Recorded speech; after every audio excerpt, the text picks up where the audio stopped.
একটা জরাজীর্ণ সরকারি স্কুল, যেখানে টিচারদের পড়ানোর তেমন গুরুত্ব নেই, ক্লাস হয় না ঠিকমতো, আবার স্টুডেন্টদেরও পড়ার প্রতি বিশেষ আগ্রহ নেই, পড়ানোর তাগিদ নেই তাদের বাড়ি থেকেও। ফলে রেজাল্টও হয় জঘন্য। এক পর্যায়ে বন্ধ হতে বসে স্কুলটা। কিন্তু হঠাৎই এমন কিছু ঘটে যায় যার জন্য শিক্ষকেরা নিজেদের চেঞ্জ করে ফেলে। তারা স্টুডেন্টদের আদর্শ গড়ে তোলার চেষ্টায় সর্বস্ব উজাড় করে দেয়। তাদের লক্ষ্য পরীক্ষার রেজাল্টে ২৫০০ স্কুলকে পেছনে ফেলে টপার হওয়া। কিন্তু তা কি আদৌ সম্ভব? বাচ্চারা অতিমাত্রায় বদ, নিয়ম শৃঙ্খলার বালাই তাদের মধ্যে নেই। তাছাড়া রয়েছে হাজারো সমস্যা। ভালো ক্লাসরুম নেই, ল্যাব নেই, ফান্ডে টাকা নেই, নেই অন্যান্য ফ্যাসিলিটিসও। তার উপর আবার রাজনৈতিক চক্রান্ত আছেই। বাচ্চাদের জিরো থেকে হিরো বানানোর এই মিশন কি কখনো সফল হবে? জানতে হলে আসুন ঘুরে আসি একটি আদর্শবাল বিদ্যালয় থেকে। দিল্লির কোনো এক মফস্বল শহর টিঙ্কিতলি, যেখানে সুউচ্চ ইমারতের উন্নতি হলেও উন্নতি হয়নি মানুষের মনন শিক্ষা দীক্ষার। তবুও দেশের সব প্রান্তে শিক্ষার আলো ছড়িয়ে দিতে হবে, এই নীতির কারণে সেখানে একটা মাধ্যমিক লেভেলের বিদ্যালয় আছে, যেটাকে সবাই টিঙ্কিতলি আদর্শ বাল বিদ্যালয় নামে জানে। তো সেই স্কুলে ম্যাথের জন্য একজন মহিলা টিচার নিয়োগ পেয়েছে, যার নাম কাঞ্চন। কাঞ্চনকে জয়েন করাতে এডুকেশন বোর্ডের এক অফিসার তাকে নিয়ে আদর্শবাল বিদ্যালয়ে যাচ্ছিল। মফস্বলে ঢুকেই দেখে স্কুলের ডিরেকশনাল সাইনটা উল্টো হয়ে আছে। তাই সে বুঝতে পারছিল না কোন দিকে যাওয়া উচিত। পাশেই একটা ছেলে চা বিক্রি করছিল। অফিসার তাকে স্কুলের রাস্তা জিজ্ঞেস করলে ছেলেটা কথার প্যাচে বোঝায় তার কাছ থেকে চা না নিলে সে বলবে না। তাই কর্মকর্তা চায়ের অর্ডার দেয়। কাঞ্চন জানতে চায় ছেলেটা স্কুলে যায় কিনা। ছেলেটা জানায় সে স্কুলে যায়, তবে এখন স্কুলে জিজু ছড়িয়ে পড়েছে, তাই আপাতত ক্লাস হচ্ছে না। কাঞ্চন অবাক হয়ে জিজ্ঞেস করে, জিজু আবার কী ধরনের মহামারী রোগ? ছেলেটা খোলাসা করে বলে, এমএলএ গোল্ডির মেয়ে হঠাৎ বিয়ে ঠিক হয়েছে, তাই হঠাৎই পাত্রপক্ষ লোকজন নিয়ে চলে এসেছে। তাই বিয়ের অনুষ্ঠান চলাকালীন এই কয়দিনের জন্য স্কুলের 2টো ক্লাসরুম আর একটা ল্যাব বরাদ্দ করা হয়েছে। তারা যেহেতু ক্লাসরুমে আছে, তাই ওদের আপাতত ক্লাস হচ্ছে না। অফিসার বিস্মিত হয়ে আবারও স্কুলের ডিরেকশন জানতে চাইলে ছেলেটা এবার জানিয়ে দেয়।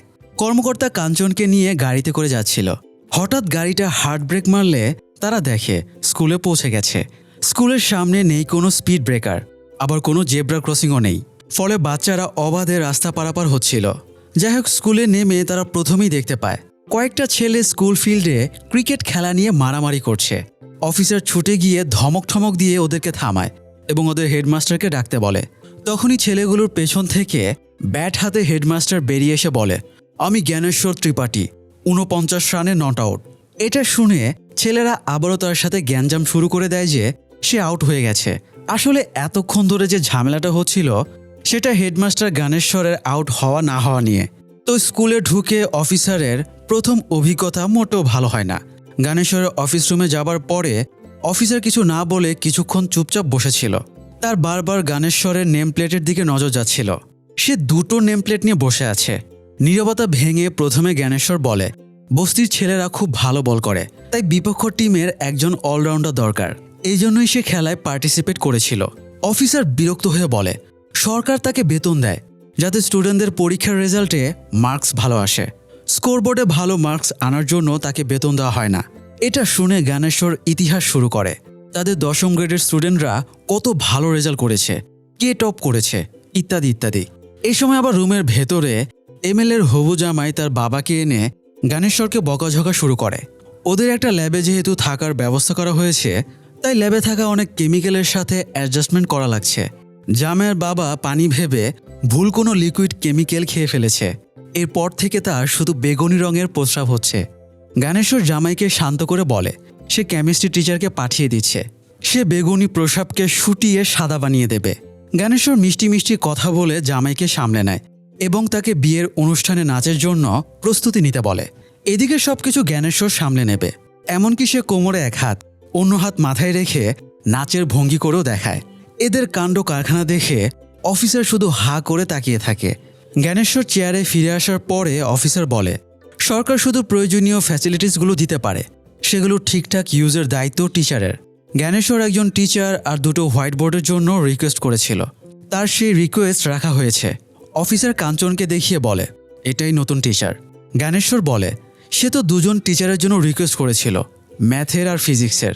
অফিসার বলে, সমস্যা নেই, কাঞ্চন ম্যাডামই ম্যাথ আর ফিজিক্স সামলে নেবে।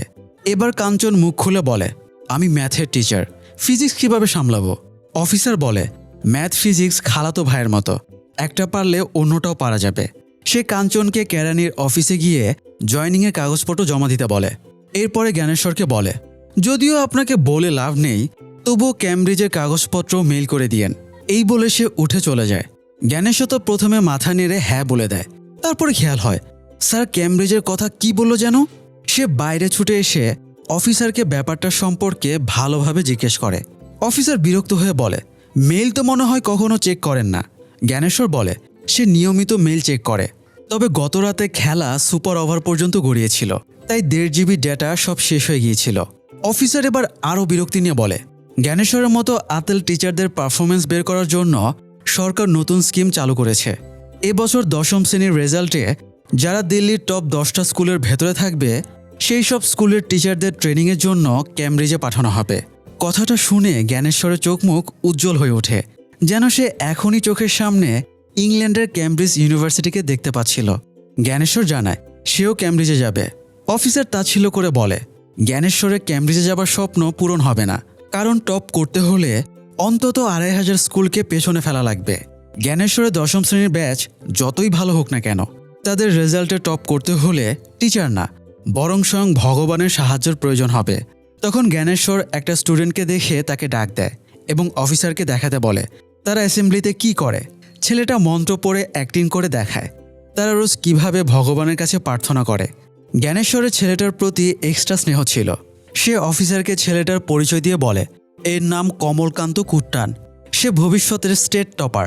অফিসার এবার আরও বিরক্ত হয়, যেমন টিচার তার তেমন স্টুডেন্ট। অফিসার আর কথা না বাড়িয়ে চলে যায়। এদিকে স্কুলের স্টোরেজ রুমকে আপাতত স্কুল কাউন্সিলরের রুম বানানো হয়েছে।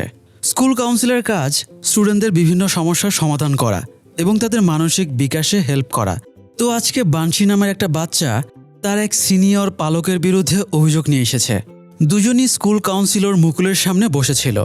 বানশির গালে নাকে মার খাওয়ার স্পষ্ট চিহ্ন। মুকুল বানশিকে একটা তিলের লাড্ডু দিয়ে বলে, এটা খেলে ব্যথা কম হবে। এরপর সে বানশিকে ঘটনা জিজ্ঞেস করলে সে জানায় কিভাবে পালক তাকে টিস করেছে। মুকুল পালককে কিছু বলার আগেই সে ইনোসেন্ট ভাব ধরে বলে, আমি জানি এই ঘটনার পরে আমাকে স্কুল থেকে রেস্ট্রিক্টেড করবেন, তবুও আপনার সিদ্ধান্তে আমি রাজি। পালক উঠে চলে যাচ্ছিল, তবে মুকুল তাকে থামিয়ে বসিয়ে বলে, এর আগেও পালককে 4টা প্রাইভেট স্কুল থেকে বের করে দেওয়া হয়েছে। এসব কাহিনী বাদ দিয়ে সে পড়ায় কেন মনোযোগ দিচ্ছে না? পালক চেঁচিয়ে বলে, তার পড়াশোনার কোনো ইচ্ছা নেই, প্রয়োজনে সে ইনফ্লুয়েন্সার হবে, রিয়েলিটি শোতে যাবে, তাও যদি না হয় তাহলে দোকান খুলে প্রচুর টাকা ইনকাম করবে। মুকুল বোঝায় এডুকেশন শুধু টাকা ইনকামের জন্য না, এর মাধ্যমে সে অন্যদের সাহায্য করতে পারবে, সমাজের জন্য ভালো হবে। পালক এবার ঝাড়ি মেরে বলে, আপনি সমাজের হেল্প করার কথা বলছেন? নিজের মেয়েকেই তো হেল্প করতে পারছেন না, আর আছেন সমাজ নিয়ে। এই বলে পালক উঠে চলে যায়। বানশি পালকের চলে যাওয়ার দিকে হা করে কিছুক্ষণ তাকিয়ে থাকে। তারপর মুকুলকে বলে, স্যার এটা আপনার মেয়ে? তাহলে তিলের লাড্ডুটা আপনিই খান, ব্যথা কম হবে। মুকুল এতটাই বেজ্জতি হয়েছে যে সে আর কিছু বলতে পারে না। অন্যদিকে জ্ঞানেশ্বর মেল চেক করে ক্যামব্রিজে যাবার সব রিকোয়ারমেন্ট চেক করছিল। সে জানতে পারে টপার স্কুলের হেডমাস্টার স্ত্রীকেও সাথে নিয়ে যেতে পারবে। এটা দেখে তার ক্যামব্রিজে যাবার জন্য মনের ভেতরে আরও বেশি করে তোলপাড় শুরু হয়। এই সময় অফিসে স্কুলের শর্মা ম্যাম এবং শাইনি স্যার ছুটির দরখাস্ত নিয়ে আসে। জ্ঞানেশ্বর বলে, আপনারা 10ম শ্রেণীর টিচার, আমি তো ভাবছিলাম এক্সট্রা ক্লাসের শিডিউল চালু করব, অথচ আপনারা 2 দিন পর পর ছুটি চাইছেন। শর্মা ম্যাম বলে, এক্সট্রা ক্লাসের জন্য তো তাদের স্কুলে ফান্ডই নেই। জ্ঞানেশ্বর বলে, সে সব ব্যবস্থা করে রেখেছে। যেহেতু জলে বাস করতে হয়, তাই সে সবার আগে কুমিরের সাথে বন্ধুত্ব করে রেখেছে। জ্ঞানেশ্বরের কুমির হলো এমএলএ গোল্ডি। সে এমএলএর কাছে এক্সট্রা ফান্ডের জন্য আবেদন করলে এমএলএ না করে দেয়। কথাটা সশরীরে জানানোর জন্য এমএলএ গোল্ডির পিএস উর্মিলা দেবী স্কুলে আসে। এমনিতে উর্মিলা এমএলএকে নিয়ে বেশ সমস্যায় ছিল। এমএলএর পড়াশোনা ক্লাস 4 পর্যন্ত, তাই সাংবাদিকদের জটিল প্রশ্নের উত্তরে সে ভুলভাল বলে ফেলে। ফলে এই নিয়ে ব্যাপক কন্ট্রোভার্সি হতেই থাকে। তো যাই হোক, জ্ঞানেশ্বরের সাথে উর্মিলার পুরনো রেষারেষি ছিল, তাই সে ফান্ডের ব্যাপারে জ্ঞানেশ্বরকে সরাসরি না বলতে এসেছে, যাতে না শোনার পরে জ্ঞানেশ্বরের মুখের এক্সপ্রেশন কেমন হয় সেটা সে দেখতে পায়। জ্ঞানেশ্বর রিকোয়েস্ট করে বলে তাদের নিজেদের রেষারেষির জন্য বাচ্চাগুলোর ফিউচার বরবাদ করা উচিত হবে না। উর্মিলা বলে, কিসের ফিউচার? গত 1 মাস ধরে ক্লাস 10-এর অন্তত অর্ধেক স্টুডেন্ট স্কুলে আসছে না, যারা রেগুলার ক্লাসই করছে না। জ্ঞানেশ্বর ওদেরকে দিয়ে এক্সট্রা ক্লাস কিভাবে করাবে? জ্ঞানেশ্বরের এই ব্যাপারটা জানাই ছিল না যে স্টুডেন্টরা ঠিকমতো ক্লাস করছে না। শুধু যে স্টুডেন্টরাই ফাঁকি দিচ্ছে তা কিন্তু না, টিচাররাও সমানে ফাঁকি দিয়ে চলেছে। এই যেমন কাঞ্চন বায়োমেট্রিক হাজিরা দিতে গিয়েছিল। স্কুলে বায়োমেট্রিক হাজিরা মেশিন বসানো হয়েছে যাতে টিচাররা নিয়মিত ডিউটি দিচ্ছে কি না তা বোর্ড জানতে পারে। কাঞ্চন ওই সিস্টেমটা দেখে বেশ পছন্দ করে। তবে তখনই একজন পিয়ন আসে আর হাতের এক একটা আঙুল দিয়ে সুখিরাম, সুহাসিনী এবং সাংওয়ান স্যারের হাজিরা দিয়ে দেয়। এতে অ্যাবসেন্ট থাকার পরেও ওদের হাজিরা ঠিকই হয়ে যায়। এটা দেখে কাঞ্চন অবাক হয়ে গেলে পিয়ন বলে তার এখনও একটা আঙুল ফাঁকা আছে, চাইলে কাঞ্চন সেটা বুক করতে পারে। তবে কাঞ্চন জানায় সে অন্য সবার মতো একই পথে চলবে না, বরং সে নিজের পথ নিজেই খুঁজে নেবে।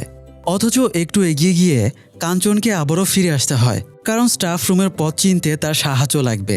তো স্টাফ রুমে যাবার পথে কাঞ্চন কয়েকটা বাচ্চাকে হাত তুলে ক্লাসরুমের সামনে পানিশমেন্ট হিসেবে দাঁড়িয়ে থাকতে দেখে জিজ্ঞেস করে, এখনও তো ক্লাসই শুরু হয়নি, তাহলে তাদেরকে কে শাস্তি দিল?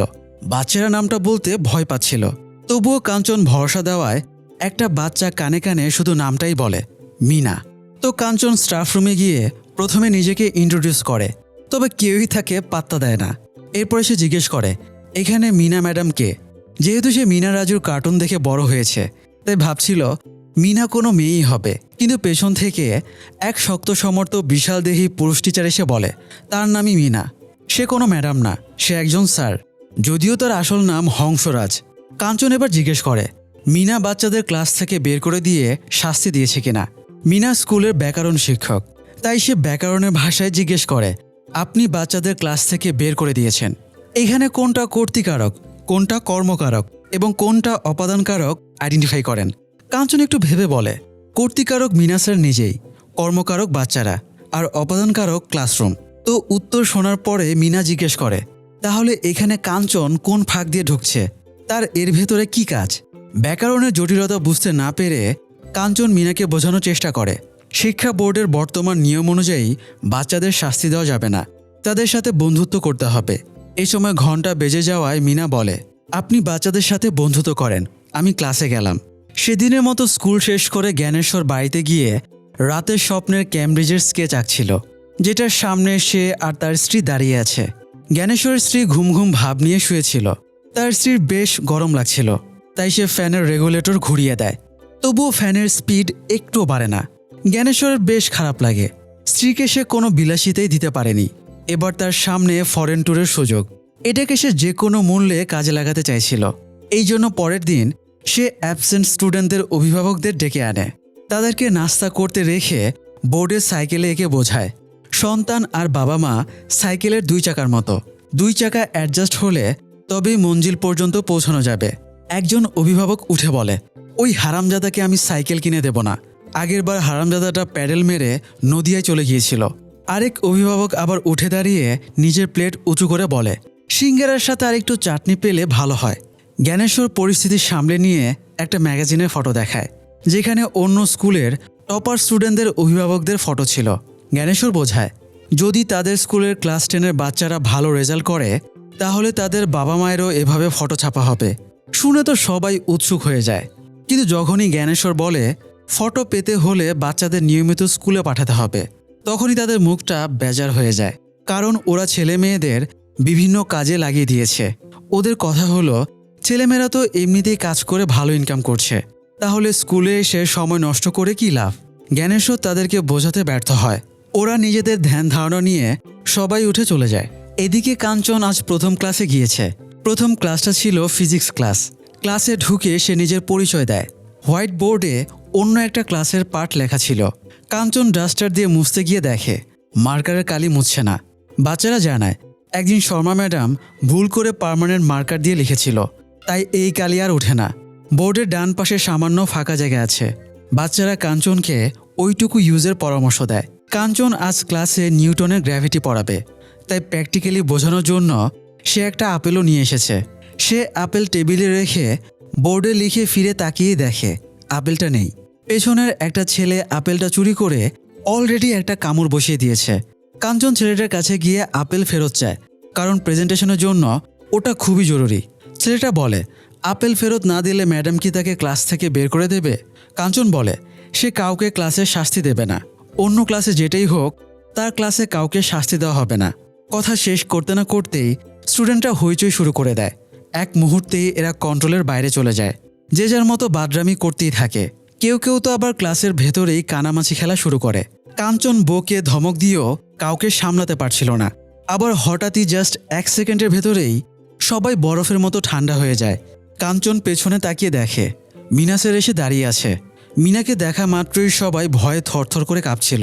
মিনাসের বলে সে এই দেয়ালের ওপারেই আছে, তাই ওয়ার্নিং দেয় যাতে একটাও শব্দ শোনা না যায়। এবার কাঞ্চন বেশ আরামেই ক্লাসটা শেষ করতে পারে। ক্লাস শেষে কাঞ্চন বোর্ডের পার্মানেন্ট মার্কারে কালি মোছার চেষ্টা করছিল, কিন্তু কালি উঠছিল না। ক্লাসরুমের সামনে দিয়ে মিনা যাবার সময়ে সেটা দেখে এগিয়ে আসে এবং একটা নর্মাল মার্কার চায়। মিনা বোর্ডের পার্মানেন্ট কালির ওপরে নর্মাল মার্কারের কালি ঘষার পরে জাস্ট ডাস্টবিন দিয়ে টান দিতেই আগের কালিটাও মুছে যায়। মিনা মানুষটা রসকসীন হলেও তার ভেতরে কোনো ছলনা নেই। সে যা করে একদম স্ট্রেইট, কথা বলে কম ঠিকই, তবে মানুষ হিসেবে দায়িত্বশীল। কাঞ্চন মিনাকে বলে আপনি হয়তো আমাকে বোকা গাধা ভাবছেন। মিনা জানায় সে কাঞ্চনকে জাস্ট একজন নতুন টিচার হিসেবেই দেখছে, এর বাইরে কিছুই ভাবছে না। কাঞ্চন জানায় সে ভালো টিচার হতে চায়। মিনা সাজেশন দেয় ভালো টিচার খারাপ টিচারের যাচাই না করে সে জাস্ট টিচার হবার দিকে মনোযোগ দিক, তাহলে ভালো টিচার এমনি হয়ে উঠতে পারবে। এদিকে জ্ঞানেশ্বর মুকুলকে নিয়ে একটা বিড়ির ফ্যাক্টরিতে যায়। তারা খবর পেয়েছিল তাদের স্কুলের বাচ্চারা এখানে বিড়ি বানানোর কাজ করছে। তারা পুলিশকেও ইনফর্ম করে রেখেছিল, তবে বাচ্চাদের বোঝানোর জন্য ওরা দুজনেই আগে ভেতরে যায়। এই ফ্যাক্টরিটা রামনিশ নামের একজনের। তারা রামনিশের সাথে ঝামেলা করে, সে এভাবে চাইল্ড লেবার খাটাতে পারে না, এটা ইলিগাল। মুকুল দেখে এখানে তার মেয়ে পালকও জয়েন করেছে। পালক হাসতে হাসতে বাবাকে বলে তুমি সবসময় অন্যদের হেল্প করতে বলো, তাই আমি এখানে বিড়ি বানানোর লোকেদের এবং বিড়িখোর উভয়দেরই হেল্প করতে এসেছি।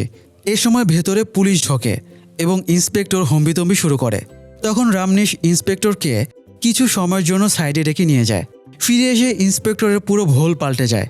সে রামনিশকে গ্রেপ্তারের বদলে উল্টো জ্ঞানেশ্বর আর মুকুলকে গ্রেপ্তার করে। কারণ জিজ্ঞেস করলে ইন্সপেক্টর জানায় এটা এমএলএর ভাতিজার ফ্যাক্টরি। তো অনেকক্ষণ সেলে বন্দি থাকার পরে উর্মিলা সেখানে আসে। সে এসে জ্ঞানেশ্বরের অবস্থা দেখে মজা নিতে থাকে।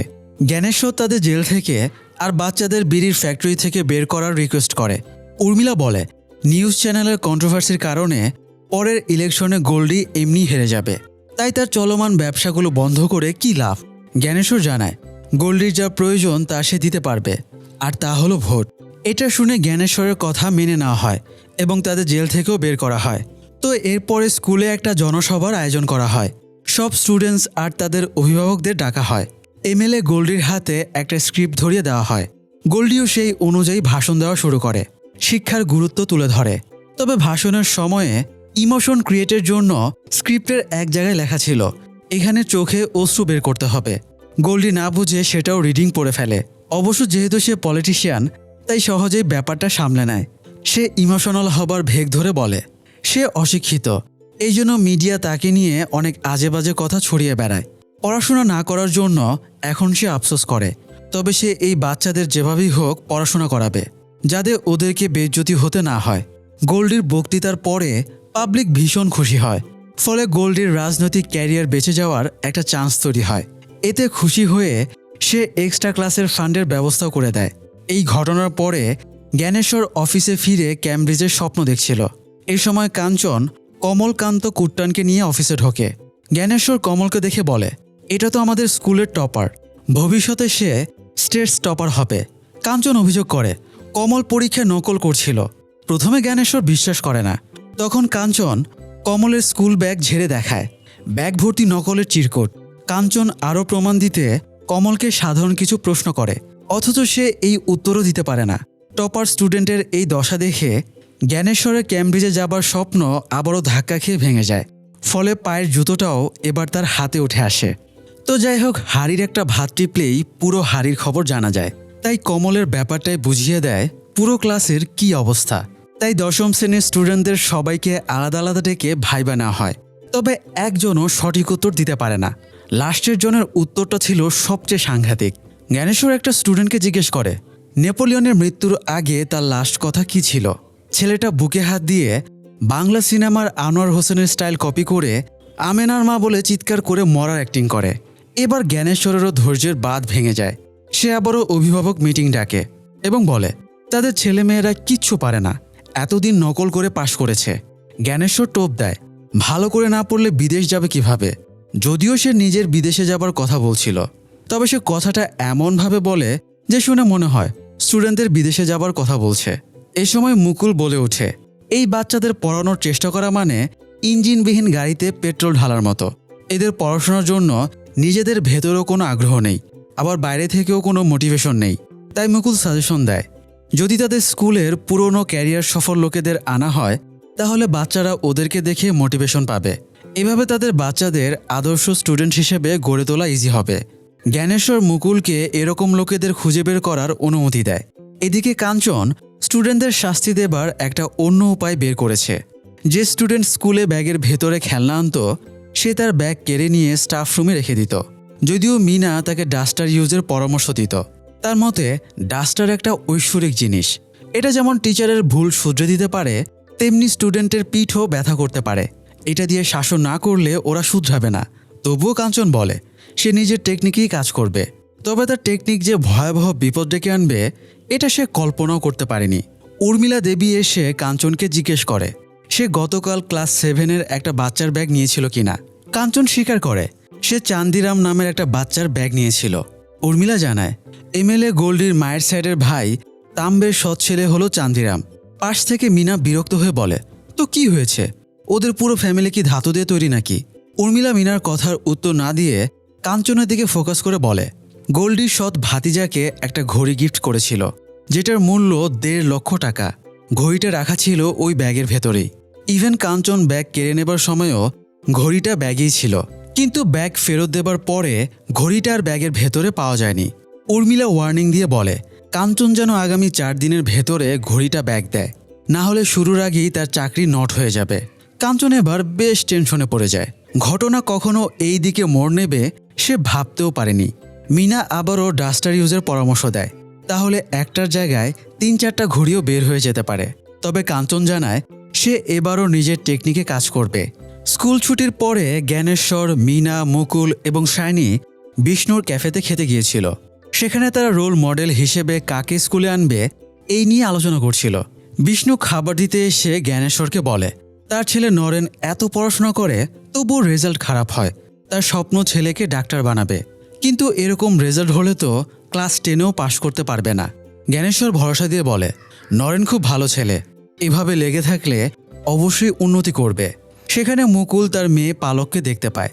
সে বিষ্ণুর ছেলে নরেনের সাথে গোপনে কিছু একটা হাত বদল করে চলে যায়। মুকুল আর ওই দিকে ফোকাস করতে পারে না, কারণ শাইনি স্যার কারণ বিন্ডার নামের একজনের প্রোফাইল বের করে বলে কারণ টিঙ্কিতলির সবচেয়ে ধনী লোক, সেও এই স্কুলেই পড়েছিল, তাই কারণকে তারা ইনভাইটের সিদ্ধান্ত নেয়। মুকুল বাড়ি ফিরে সকালে মেয়েকে জিজ্ঞেস করে সে গতরাতে হাক্কা হাভেলিতে গিয়েছিল কিনা। পালকও স্বীকার করে নেয় সে নরেনের কাছে গিয়েছিল। মুকুল জানতে চায় নরেন এত পড়ে তবুও তার পরীক্ষার মার্কস খারাপ আসে কেন। পালক রহস্যময়ভাবে বলে কিছু মানুষ দুনিয়াতে মার্কস বাড়াতে না বরং খুশি ছড়াতে আসে। মেয়ের কথা শুনে মুকুলের সন্দেহ জাগে। পালক ফোন রেখে অন্য রুমে গেলে মুকুল মেয়ের ফোন চেক করে। পালক জাঙ্কিজ নামের একটা চ্যাটিং গ্রুপে অ্যাড ছিল। সেখানে বিভিন্ন ধরনের মেসেজ আসছিল, যেমন কেউ একজনকে মালামাল নিয়ে আসতে বলছিল, আরেকজন মেসেজে বলছিল আজ সে বেশি করে কোক দিয়ে খাবে। তারা কোনো একটা সিক্রেট জায়গায় দেখা করতে চাইছিল। এই সময় পালক চলে আসলে মুকুল দ্রুত ফোন রেখে সরে যায়। এরপর সে স্কুলে চলে যায়। আজ স্কুলে আইডল হিসেবে কারণকে আনা হয়। খুব দামি গাড়ি এবং কয়েকজন বডিগার্ড নিয়ে কারণ স্কুলে এন্ট্রি নেয়। শাইনি আর জ্ঞানেশ্বর তাকে ফুলের মালা দিয়ে বরণ করে। এত হাইফাই ব্যাপার দেখে স্টুডেন্টদের ভেতরও বেশ কৌতূহল কাজ করছিল। কারণ সবার উদ্দেশ্যে বলে তার সফলতার পেছনে জ্ঞানেশ্বর স্যারের অনেক অবদান। সে এমনভাবে পড়িয়েছে যে সে বিলিয়নিয়ার হয়ে গেছে। জ্ঞানেশ্বর কানে কানে বলে কারণ যখন এই স্কুলে পড়েছে তখন তো জ্ঞানেশ্বর এখানে ছিলই না। তবুও কারণ সবার সামনে জ্ঞানেশ্বরকে হিরো বানিয়ে দেয়। এদিকে কাঞ্চন চাঁদি এবং তার বন্ধু ধীরাজকে ডেকে ঘড়ির ব্যাপারে জিজ্ঞেস করলে ওরা দুজনেই জানায় ঘড়িটা ব্যাগের ভেতরেই ছিল। কাঞ্চন বিরক্ত হয়ে বলে, ব্যাগটা তো পুরোটা সময় স্টাফ রুমেই ছিল, তবে কি কোনো টিচার চুরি করেছে? চাঁদি বলে ওঠে, করতেও পারে, একজন টিচারের কতই বা বেতন। ব্যাপারটা নিয়ে দুজনে বেশ হাসাহাসি করে। এই সময় দূর থেকে মিনা দেয়ালের সাথে ডাস্টার দিয়ে কয়েকটা বাড়ি দিতেই ওরা ভয়ে সোজা হয়ে যায়। মিনা কাঞ্চনকে একটা দোকানের অ্যাড্রেস দিয়ে বলে, এই শহরে যত চুরি হয় সব চোরাই মাল ওই দোকানেই বিক্রি হয়, তাই কাঞ্চন চাইলে ওখানে একবার চেক করে দেখতে পারে। মিনা স্টাফ রুমে ফিরে যাবার সময়ে কারানের পোস্টারের ফটো দেখে তার কেমন যেন চেনা চেনা মনে হয়, তবে পুরোপুরি ডিটেক্ট করতে পারে না। কারানকে এই সময় ক্লাস 10-এর রুমে নিয়ে যাওয়া হয়েছিল, যাতে সে মোটিভেশন স্পিচ দিয়ে সবাইকে অনুপ্রেরণা যোগাতে পারে। তবে কারান সবাইকে ধনী হবার শর্টকাট শেখাতে শুরু করে। সে নিজের কোর্স বিক্রির জন্য বোঝায় তার কোর্স কিনে 3 জনকে বিক্রি করতে হবে। সেই 3 জন এক একজন করে আরও 3 জনের কাছে বিক্রি করবে। এভাবেই জাস্ট 10 দিনে সবাই কোটিপতি হয়ে যাবে।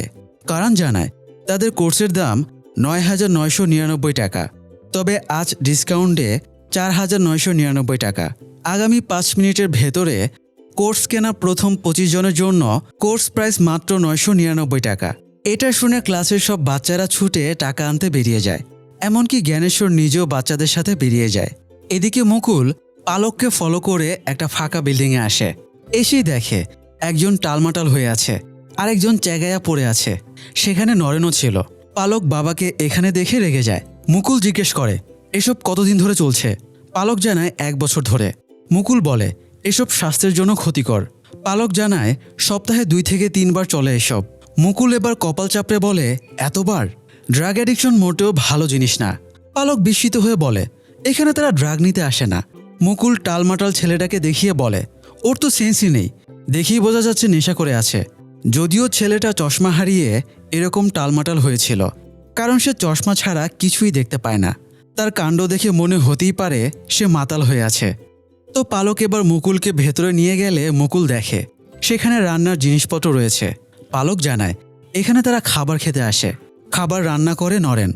তারা সিক্রেটলি এসব করে, কারণ নরেনের বাবা চায় না নরেন রান্নাবান্না করুক, কিন্তু নরেনের স্বপ্ন সে শেফ হবে। বাবা যাতে না জানতে পারে, এই জন্য নরেন এখানে সিক্রেটলি রান্না করে ওদেরকে খাওয়ায়। মুকুল এইসব ফ্যান্টাসি বাদ দিয়ে পড়াশোনায় মনোযোগ দিতে বলে। তখন ওরা নরেনের রান্না করা চাউমিন মুকুলকে খেতে দেয়। মুকুল 1 চামচ মুখে নিয়েই অন্য দুনিয়ায় হারিয়ে যায়। নরেনের বাবা বিষ্ণুর চাউমিন বেস্ট, তবে নরেনের রান্না আরও বেস্ট। মুকুলের প্রশংসা শুনে নরেনের মুখে হাসি ফুটে ওঠে। এরপরে মুকুল নরেনকে নিয়ে বিষ্ণুর কাছে যায় এবং বলে, নরেনের ডাক্তার না, বরং শেফ হওয়া উচিত। এটা শুনে বিষ্ণু রেগে যায়, এমনকি কেঁদেও ফেলে। সে নিজে পড়াশোনা করতে পারেনি, তাই ছেলেকে উচ্চ শিক্ষিত করতে চেয়েছিল।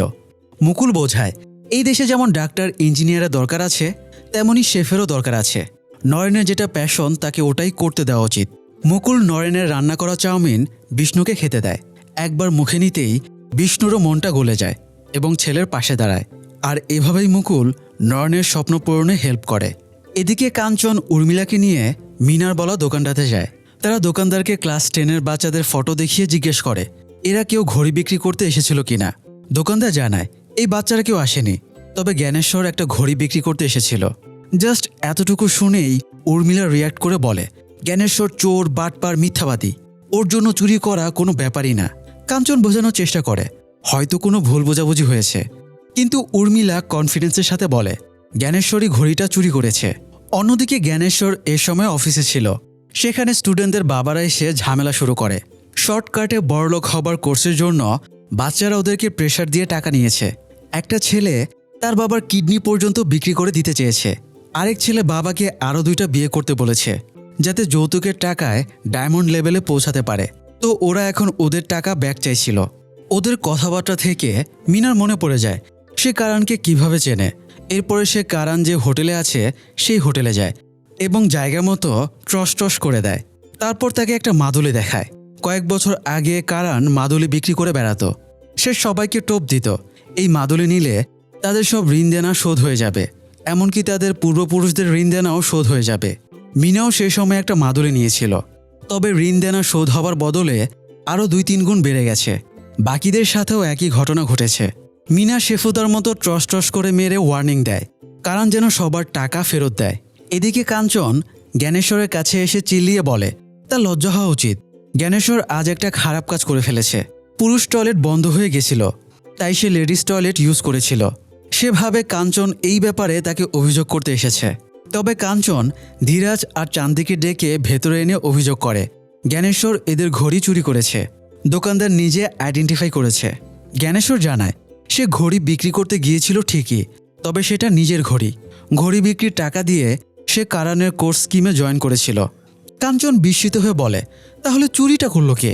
এই সময় ধীরাজের কাছ থেকে রোবোটিক আওয়াজ শোনা যায়। তার প্যান্ট উঁচু করতে বলা হলে দেখা যায় ঘড়িটা তার কাছেই আছে এবং সেটা পায়ে বেঁধে রেখেছে। ফলে ঘড়ি ঝামেলা শেষ হয়ে যায়। একটু পরে আরেকটা ঝামেলারও শেষ হয়, কারণ স্কুলে এসে সবার টাকা ফেরত দেয়। সে প্রথমবার এসেছিল দামি গাড়িতে চড়ে, তবে এবার ফেরত যায় অটোতে করে।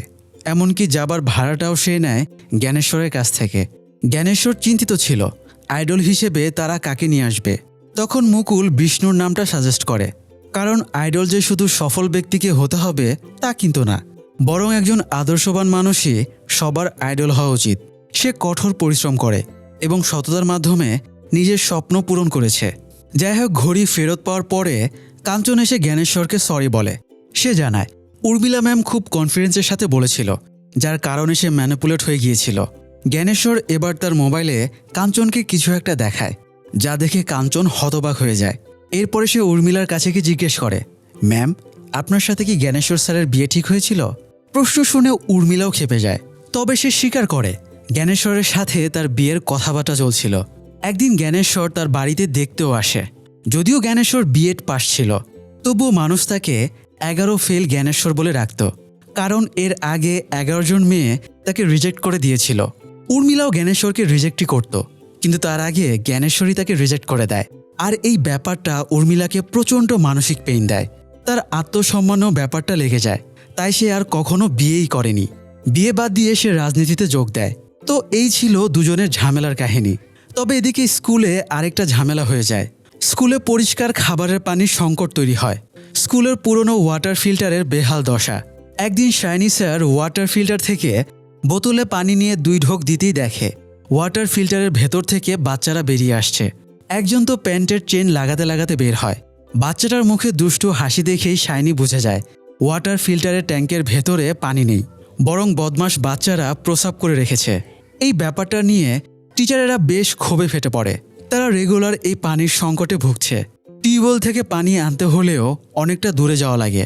আবার স্টুডেন্টগুলোও ফাজিল। এক টিচার অভিযোগ করে পানি এনে দেবার বিনিময়ে বাচ্চারা 50 টাকা করে নেয়। এটা শুনে জ্ঞানেশ্বর অবাক হয়ে জিজ্ঞেস করে 50 টাকা? কেন 100 টাকা করে নেয় না?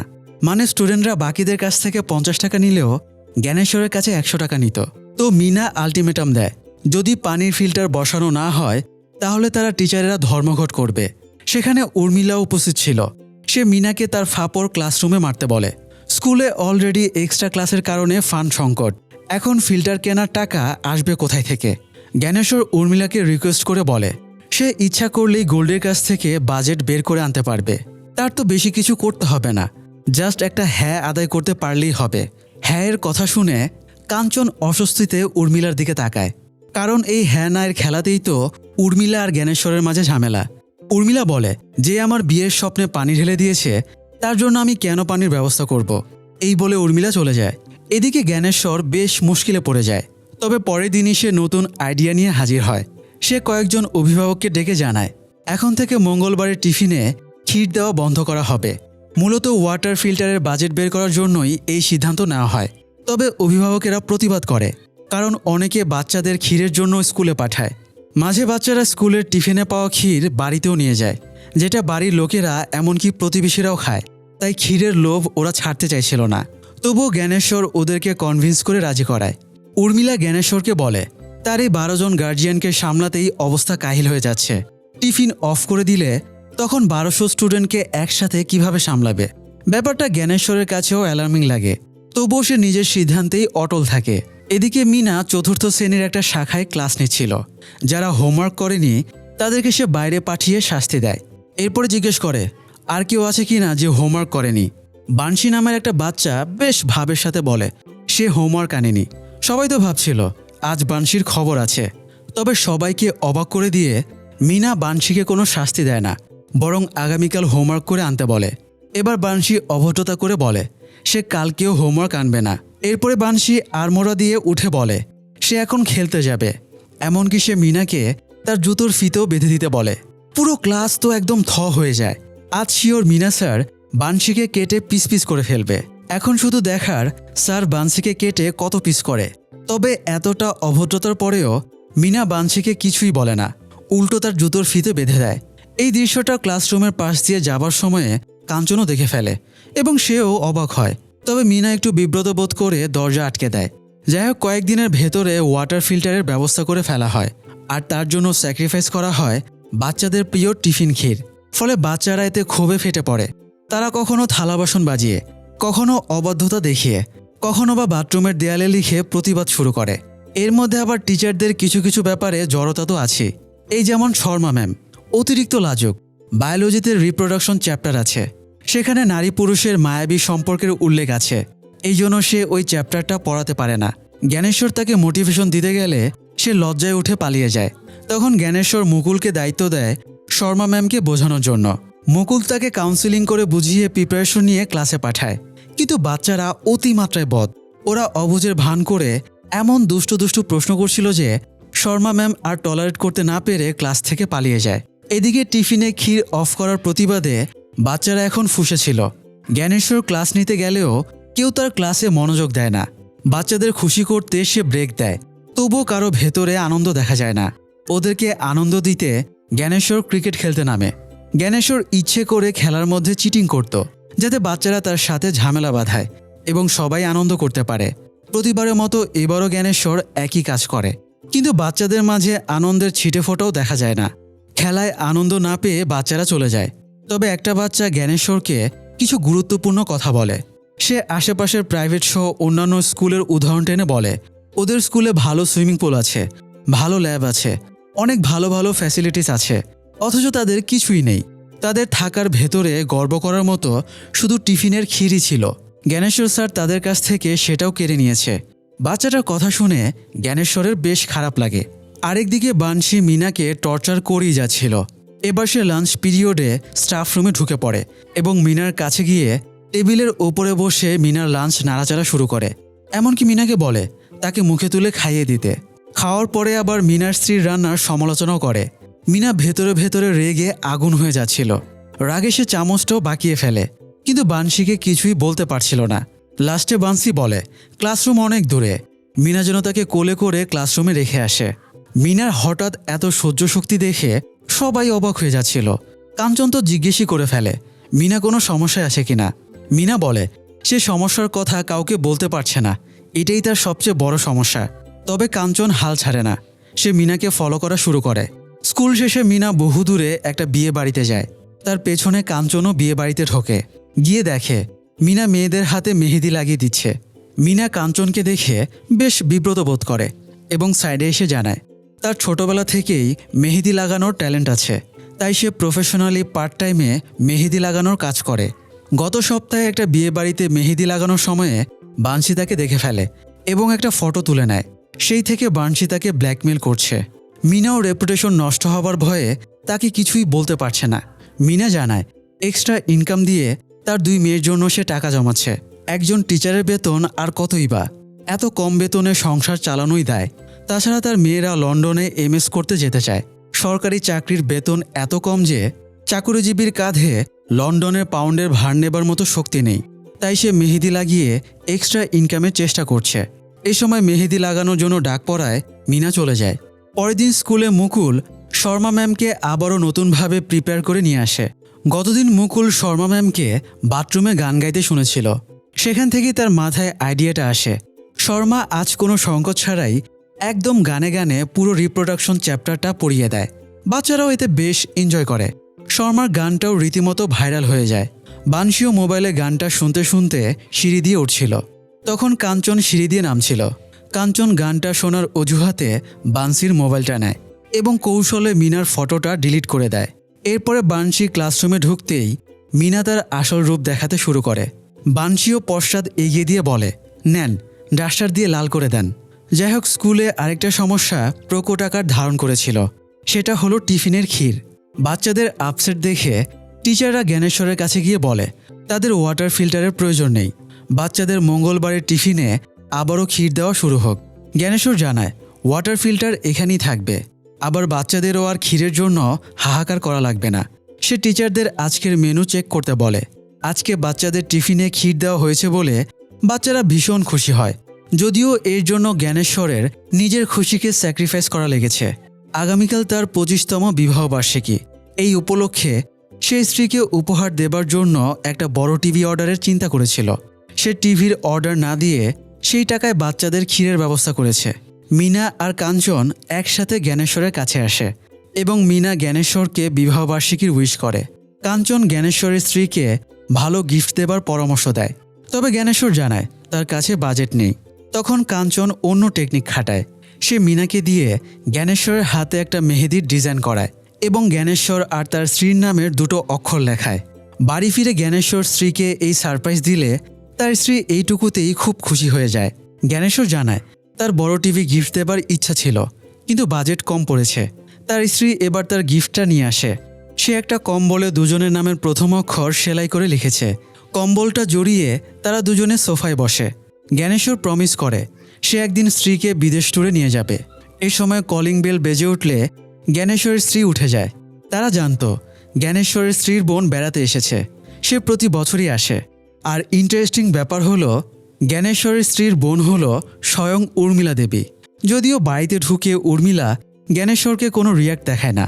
পরের দিন জ্ঞানেশ্বর, কাঞ্চন, শাইনি এবং শর্মা ম্যাম কেমিস্ট্রি ল্যাবে যায়। গিয়ে দেখে কেমিস্ট্রি টিচার বিভিন্ন ইকুইপমেন্ট ইউজ করে রান্নার কাজ করছে।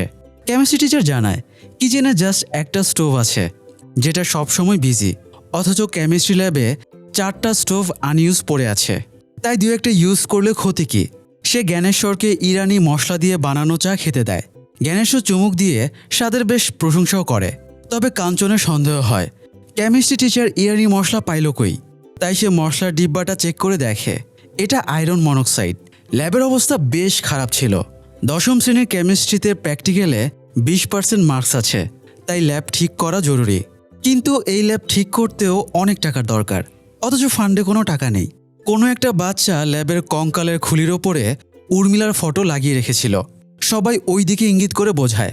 জ্ঞানেশ্বর যেন উর্মিলার কাছে ফান্ড চায়। জ্ঞানেশ্বর বলে সে এটা করতে পারবে না। আগেরবার একটা ক্লাসের ফ্যানের ফান্ডিংয়ের জন্য সে আবেদন করেছিল। তখন উর্মিলা তার বাড়িতে জ্ঞানেশ্বরকে বাসন মেজে দিতে বলেছিল। এরকম বদ একজন মহিলার কাছে সে আর নত হতে পারবে না।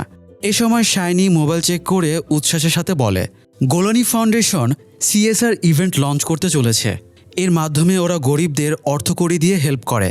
এবার ওরা 5টা স্কুলের ফান্ডিংয়ের ব্যবস্থা করার সিদ্ধান্ত নিয়েছে। তাই ওরা যদি ওখানে গিয়ে নিজেদের সমস্যাগুলো বলে তাহলে হয়তো ফান্ডের ব্যবস্থা হয়ে যাবে।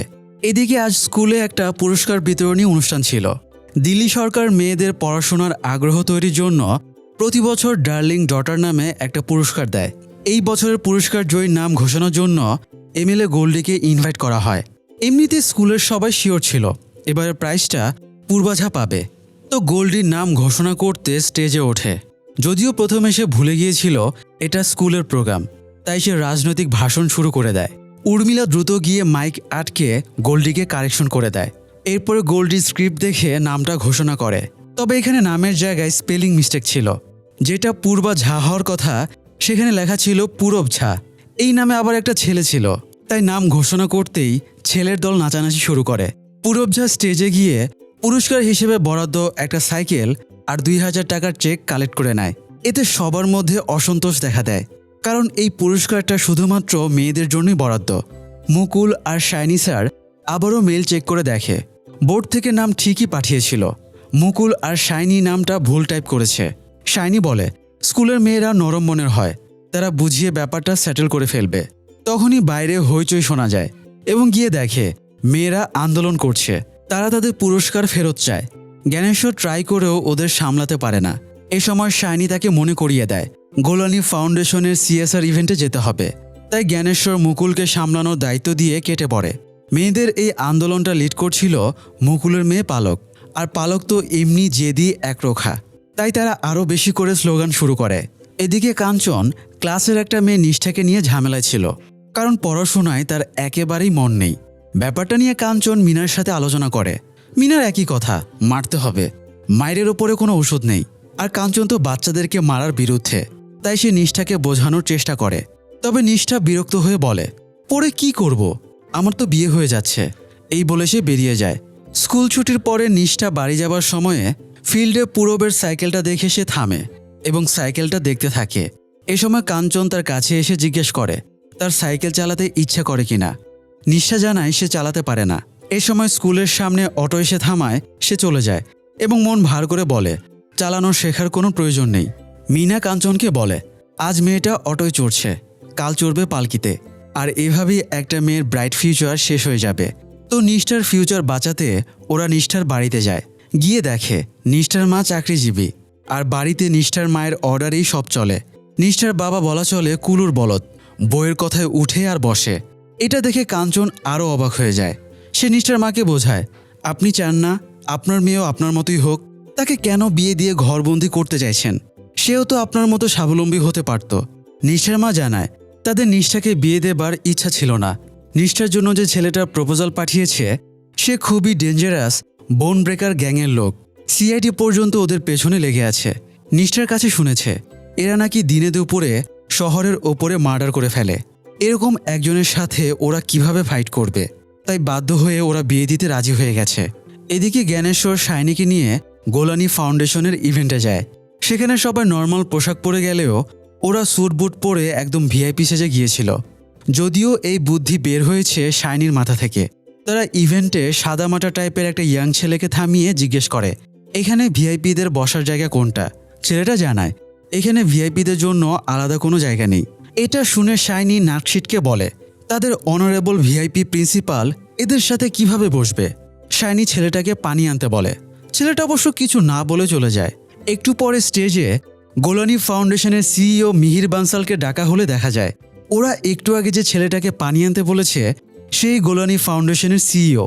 স্টেজে এসে প্রথমেই মিহির খোঁটা দিয়ে বলে কারো চিন্তার কিচ্ছু নেই, এখানে ভিআইপিদের জন্য কোনো অনুদানের ব্যবস্থাও নেই। জ্ঞানেশ্বর খুবই বিব্রতকর পরিস্থিতিতে পড়ে যায়। সে সাথে সাথে নিজের কোট খুলে ফেলে। অন্যদিকে স্কুলেও ভেজালের শেষ নেই।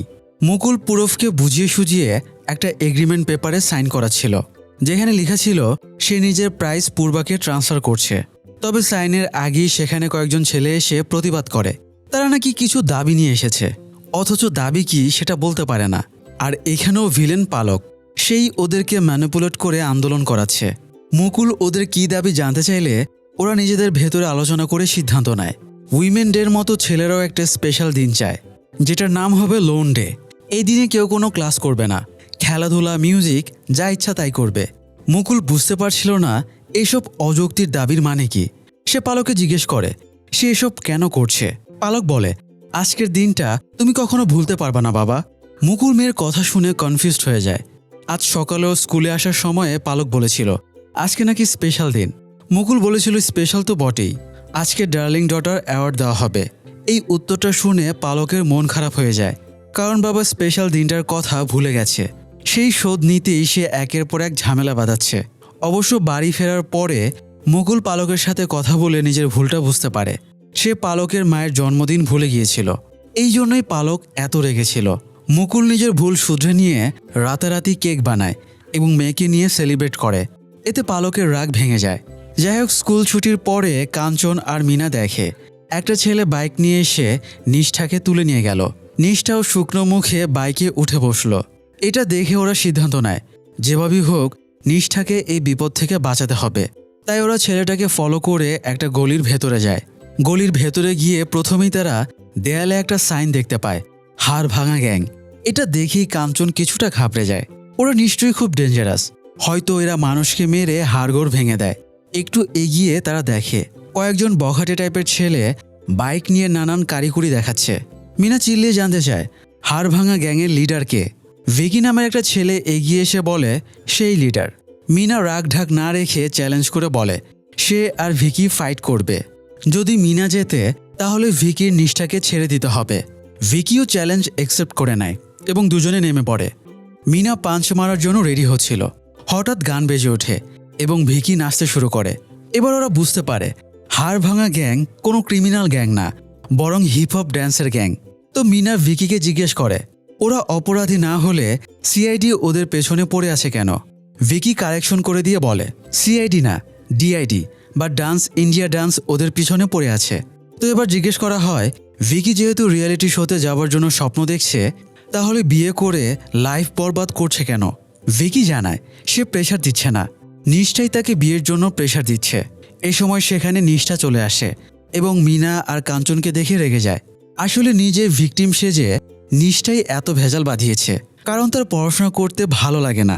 তার মতে পড়াশোনা করে রেজাল্ট বের করা অনেক টাফ, এর চেয়ে সংসার করা অনেক সহজ। তাই সে বিয়ে করে সংসার সামলাতে চায়। নিষ্ঠা আর কিছু বলার সুযোগ না দিয়ে ভিকিকে নিয়ে চলে যায়। পরের দিন স্কুল শেষে নিষ্ঠা ভিকির জন্য অপেক্ষা করছিল, কিন্তু ভিকি জানায় সে আজ আসতে পারবে না। নিষ্ঠা কিসে যাবে ভাবছিল, তখন ফিল্ডের মাঝখানে সাইকেলটা তার নজরে পড়ে। সে প্রথমবার সাইকেল চালানোর চেষ্টা করতেই পড়ে যায়। কাঞ্চন ওপরতলা থেকে সব দেখছিল। নিষ্ঠা পরের বারও পড়ে যেতে গেলে কাঞ্চন এগিয়ে গিয়ে তাকে সামলে নেয়। এবার নিষ্ঠা বেশ ভালোভাবেই সাইকেল চালাতে পারছিল। সে রিকোয়েস্ট করে আজকের জন্য সে সাইকেলটা রাখতে পারবে কিনা। কাঞ্চন তাকে সাইকেলটা রাখার অনুমতি দেয়, তবে তাকে রিয়েলিটি বুঝিয়ে চয়েস দেয় সে পড়াশোনা করে নিজে প্রতিষ্ঠিত হবে নাকি অন্যের ঘাড়ে বোঝা হয়ে জীবন পার করে দেবে। এবার নিষ্ঠার মত পাল্টে যায় এবং সে পড়াশোনা করবে বলে সিদ্ধান্ত নেয়। এদিকে জ্ঞানেশ্বর আর শাইনি পরের দিন নর্মাল ড্রেস পরে সিইও মিহিরের কাছে যায়। তার কাছে ক্ষমা চেয়ে বোঝায় তাদের স্কুলের কন্ডিশন কত খারাপ। মিহির জানায় তার হাতে ডোনেশনের দায়িত্ব নেই, ডোনেশন কাকে দেওয়া হবে না হবে সেটা চেয়ারম্যান সামলাবে। তো শাইনি সার্চ করে বলে গোলানি ফাউন্ডেশনের চেয়ারম্যানের নাম অঙ্কিতা গোলানি। ওরা ভাবে অঙ্কিতা যেহেতু মেয়ে, তাই সেভাবে জ্ঞানেশ্বর প্রস্তুতি নিয়ে ডোনেশনের ভাইবা বোর্ডে যায়। সেখানে একজন মেয়ে আর দুজন পুরুষ ছিল। একজন একটু বয়স্ক টাইপের পুরুষ। সে জ্ঞানেশ্বরকে কী সমস্যা জিজ্ঞেস করে, তবে জ্ঞানেশ্বর তাকে একদমই পাত্তা না দিয়ে মেয়েটাকে পটানোর চেষ্টা করে, কারণ সে তো জেনে এসেছে গোলানি ফাউন্ডেশনের চেয়ারম্যান একজন মেয়ে, আর তাদের ধারণা একজন স্বাবলম্বী মেয়ে মানেই নারীবাদী। তাই সে মেয়েটাকে পটানোর জন্য বলে ডোনেশনের টাকা পেলে সে মহিলা টিচারদের পিরিয়ডের জন্য 14 দিন করে ছুটি দেবে, আর যে টাকা বাঁচবে তাই দিয়ে সিগারেট কিনবে, কারণ এখনকার মেয়েরাও উল্লেখযোগ্য হারে সিগারেট খায়। এবার বয়স্ক লোকটা কড়াভাবে জিজ্ঞেস করে কি আপনি ডোনেশনের টাকায় সিগারেট কিনতে চান। জ্ঞানেশ্বর এবারও লোকটাকে গুরুত্ব না দিয়ে ইগনোর করে। জ্ঞানেশ্বর মেয়েটাকে অঙ্কিতা ম্যাডাম বলে সম্বোধন করলে মেয়েটা এবার বেশ লজ্জা পেয়ে যায় এবং বলে তার নাম অঙ্কিতা না, আর সে চেয়ারম্যানও না, সে এখানে ইন্টার্ন করছে।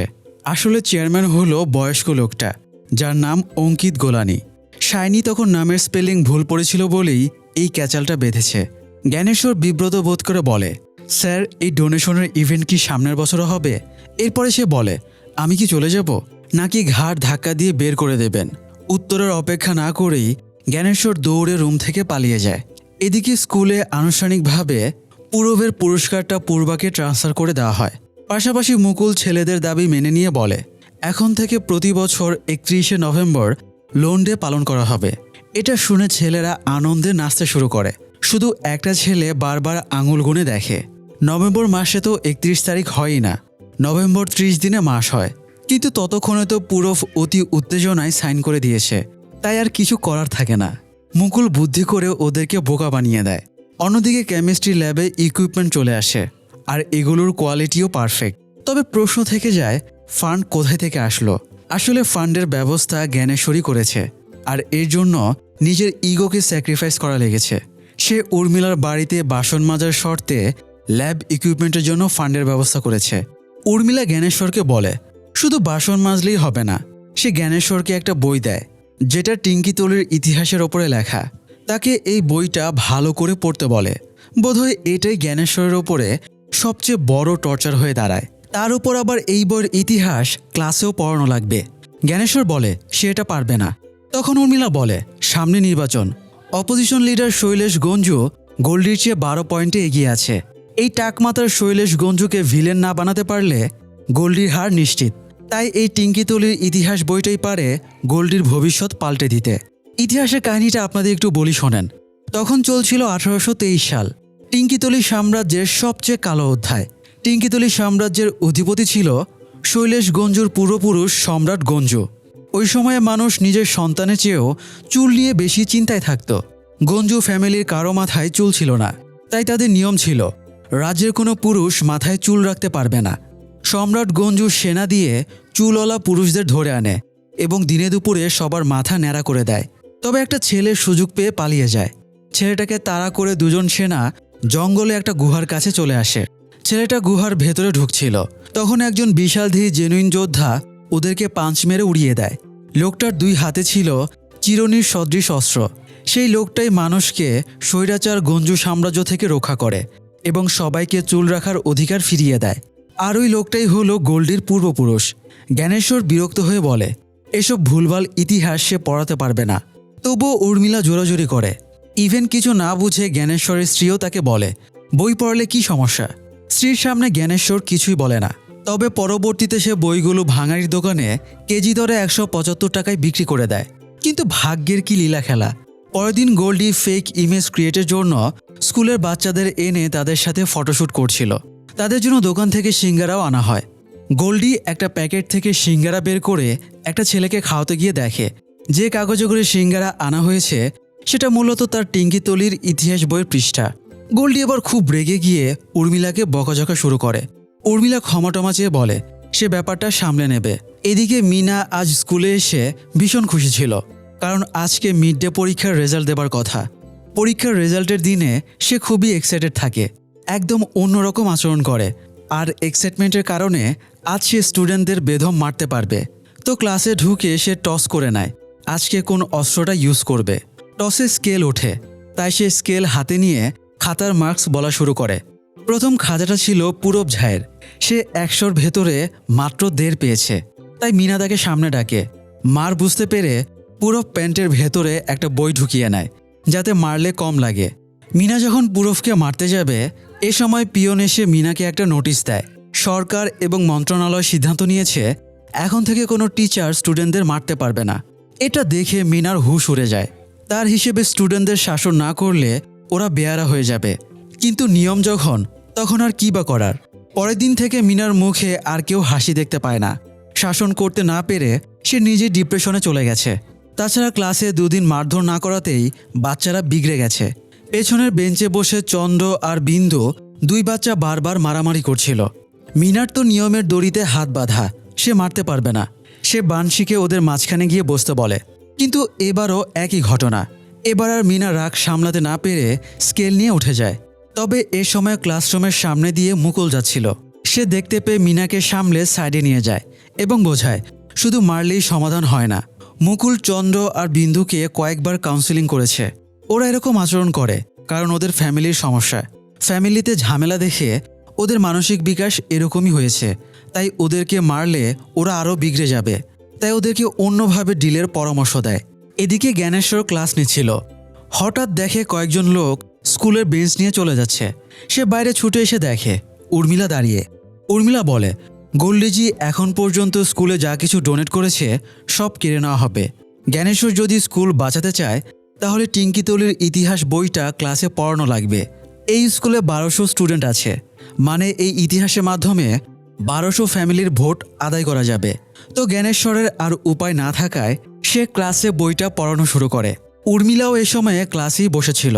জ্ঞানেশ্বর বইয়ের শেষের দিকের একটা চ্যাপ্টার পড়ায়, যেখানে 1823 সালে বিদ্রোহ করায় সম্রাট টাকলা গঞ্জু গোল্ডির পূর্বপুরুষ গোল্ডেনকে ধরে নিয়ে যায়। তাকে বেঁধে রাখা হয়। গঞ্জু 2 হাতে ধারালো তরবারি নিয়ে এগিয়ে গেলে সবাই ভাবে গঞ্জু হয়তো গোল্ডেনের 2 হাত কেটে দেবে। কিন্তু সে হাত না কেটে গোল্ডেনের হাতের বাঁধন কেটে দেয় এবং বলে আজ থেকে তারা বন্ধু। গোল্ডেনও গঞ্জুকে জড়িয়ে ধরে, কিন্তু তখনই গঞ্জু লুকানো কাঁচি দিয়ে গোল্ডেনের চুল কেটে দেয়। আর এভাবেই সে প্রতারণা করে। পড়ানো শেষ হলে উর্মিলা বাচ্চাদের বলে ওরা যেন বাড়িতে গিয়ে বাবা মাকে বলে ওনারা যেন কোনো টাকলা লোককে ভরসা না করে। আসলে অপোজিশন লিডার শৈলেশ গঞ্জু টাকলা, এই জন্যই তারা এই গল্প ছড়িয়ে দিচ্ছিল। অবশ্য ক্লাসেও একটা টাকমাথার ছেলে বসেছিল। উর্মিলার কথা শুনে সবাই ছেলেটার দিকে তাকায়। ছেলেটা বিব্রত হয়ে মাথায় ক্যাপ লাগিয়ে বলে তার দাদা মারা গেছে, এই জন্য ন্যাড়া করেছে। যাই হোক, স্কুলে আবার নতুন আরেক উপদ্রব শুরু হয়। কাঞ্চন ক্লাসে এসে ক্লাস শুরু করতে না করতেই ঘন্টা বেজে যায় এবং শাইনি ক্লাস নিতে চলে আসে। অথচ সময়ের হিসেবে ক্লাস শেষ হতে এখনও অনেক দেরি। দুজনের তর্কের মাঝে আবারও ঘন্টা বেজে ওঠে। তখন আবার শর্মা ম্যাম ক্লাস নিতে চলে আসে। এবার তিনজনের তর্কের মাঝে ছুটির ঘন্টাও বেজে যায়। এত দ্রুত এত কিছু ঘটে যাওয়ায় তারা বাইরে এসে দেখে একজন বৃদ্ধ লোক বারবার ঘন্টা বাজাচ্ছে। শাইনি লোকটাকে দেখে বলে, আবারও রিসেট রমেশ ফিরে এসেছে। কাঞ্চন জানতে চায়, রিসেট রমেশ কে? শর্মা ম্যাম জানায়, রমেশ আগে স্কুলে পিয়নের চাকরি করত। সে 20 বছর আগেই রিটায়ার্ড করেছে, কিন্তু ওর ভুলে যাওয়া রোগের কারণে সে হঠাৎই স্কুলে চলে আসে এবং পিয়নের ডিউটি পালন শুরু করে। গত বছরও এসে ঝামেলা শুরু করেছিল। তার যন্ত্রণায় 2 সপ্তাহ স্কুলে কেউ ক্লাস নিতে পারেনি। সবাই তাকে অনেক বুঝিয়ে ধমকে বকেও লাভ হয়নি। কাঞ্চন বলে, বোর্ড ফাইনাল পরীক্ষার সামনে, এখন ক্লাস মিস দিলে তো সিলেবাস কমপ্লিট হবে না। তাই কাঞ্চন রমেশকে তার পুরনো ফটো দেখিয়ে বোঝানোর চেষ্টা করে 20 বছর আগেই তার রিটায়ারমেন্ট হয়ে গেছে, তাই সেই জন্য বাড়ি ফিরে যায়। কিন্তু রমেশ বারবার ভুলে যাচ্ছিল আর বলছিল, আমি যদি রিটায়ার করতাম তাহলে অবশ্যই সেটা আমার জানার কথা, আমি এখনও রিটায়ার করিনি। তাকে বোঝাতে বোঝাতে কাঞ্চনের মাথাই খারাপ হয়ে যায়। এই সময় সেই রুমে বানশি ঢুকলে রমেশ তাকে ঠিকঠাকই চিনতে পারে এবং কিছু নিতে বাইরে যায়। বানশি কাঞ্চনকে বলে, 3 বছর আগে সে প্যান্টে বাথরুম করে ফেলেছিল। সেবারও স্মৃতি ভুলে রমেশ স্কুলে চলে এসেছিল। সেইবার সে বানশিকে পরিষ্কার করে দিয়েছিল। সেই স্মৃতি আজও রমেশের মনে আটকে আছে। সে এখনও যখনই বানশিকে দেখে তাকে টেনে নিয়ে গিয়ে পরিষ্কার করিয়ে দেয়। আজকেও একটু পরে রমেশ ফিরে আসে এবং বানশিকে নিয়ে চলে যায়। এদিকে টাকলার কাহিনী পড়ানোর পরে স্কুলে ব্যাপারটা মহামারীর মতো ছড়িয়ে পড়ে। কেউ ন্যাড়া করেছে তো বিপদ, সবাই তাকে নিয়ে তাচ্ছিল্য শুরু করে। কেউ তাকে খেলাতেও নেয় না, টাকলা কারোর সাথে মিশেও না। স্টুডেন্টদের অভিভাবকেরাও এসে অভিযোগ শুরু করে। একজনের বাবার টাকমাথা বলে সে বাড়িতে গিয়ে মাকে বলেছে, মা তুমি আমার বাবাকে চেঞ্জ করে চুলওয়ালা কাউকে বিয়ে করো। ব্যাপারটা ভয়াবহ আকার ধারণ করে যখন বিট্টু নামের একটা ছেলেকে অন্যরা মেরে নাক ফাটিয়ে দেয়। কাঞ্চন আর শর্মা ম্যাম বাচ্চাটার কান্না থামানোর চেষ্টা করছিল, কিন্তু তার কান্না থামছিল না। এই সময় সেখানে রমেশ চলে এলে কাঞ্চন বিরক্ত হয়ে বলে, কাকা আপনি চলে যান, এখানে আপনাকে দরকার নেই। রমেশ তবুও বলে, বিট্টু ততক্ষণ কান্না থামাবে না যতক্ষণ না সে প্রিয় জিনিস পাচ্ছে। রমেশ পকেট থেকে একটা চকলেট বের করে দিতেই বিট্টুর কান্না থেমে যায় এবং রমেশ তাকে নিয়ে বেরিয়ে যায়। শর্মা ম্যাডাম বলে, কোন বাচ্চার কি প্রয়োজন, কার কোন জিনিসটা লাগবে রমেশের সব জানা আছে। কাঞ্চন বলে, কিন্তু সেটা কিভাবে? রমেশ তো সব ভুলে যায়, তাহলে বাচ্চাদের ছোটোখাটো জিনিসগুলো কিভাবে মনে রাখে? শর্মা ম্যাডাম বলে, হয়তো বাচ্চাদের ব্যাপারগুলো রমেশের মস্তিষ্ক না, বরং হাড় জুড়ে রয়েছে, তাই সে ওদের ব্যাপারগুলো ভোলে না। এদিকে মুকুলের পরামর্শ মতো মিনা চন্দ্রবিন্দুর মূল সমস্যা সমাধানের উপায় খুঁজছিল। সে পরের দিন সকালে চন্দ্রবিন্দুর বাড়ির সামনে গিয়ে মনিটরিং করে। একজনকে জিজ্ঞেস করে সে জানতে পারে ওদের বাবা অনেকটা পিশাচের মতো। বাচ্চা দুটোর সাথে সে খুব জঘন্য ব্যবহার করে। মিনা একটু পরে নিজেই সেটা দেখতে পায়।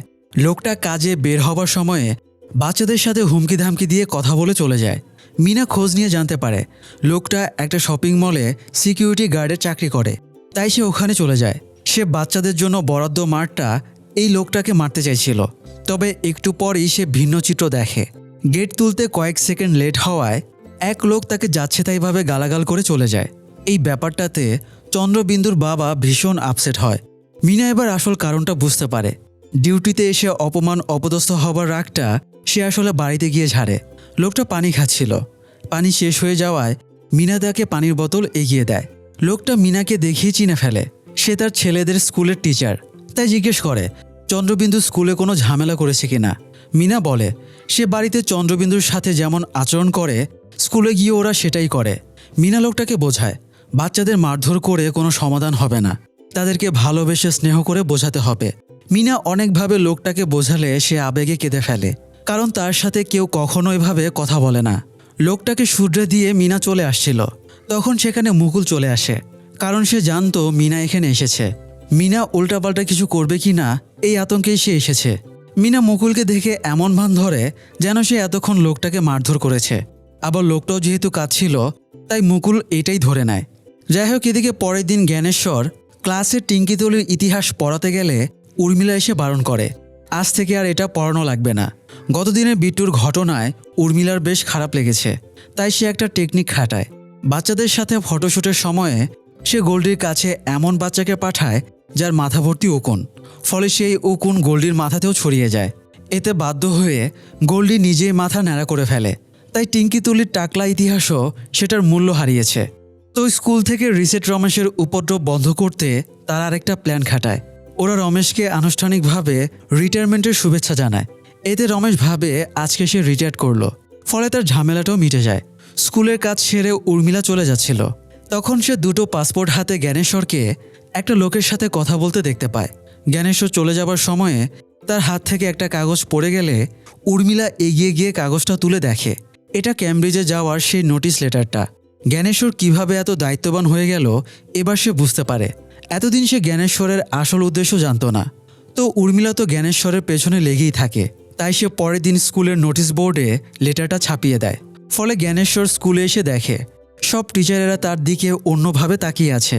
মিনা জ্ঞানেশ্বরকে প্রশ্ন করে, স্যার, আপনি যাতে বিদেশ যেতে পারেন এই জন্যই এত পরিশ্রম করছেন? জ্ঞানেশ্বর বেশ বিব্রত বোধ করে। কি উত্তর দেবে সে ভেবেই পাচ্ছিল না। সেদিন থেকে পরের দিন পর্যন্ত কেউ জ্ঞানেশ্বরের সাথে কথা বলছিল না।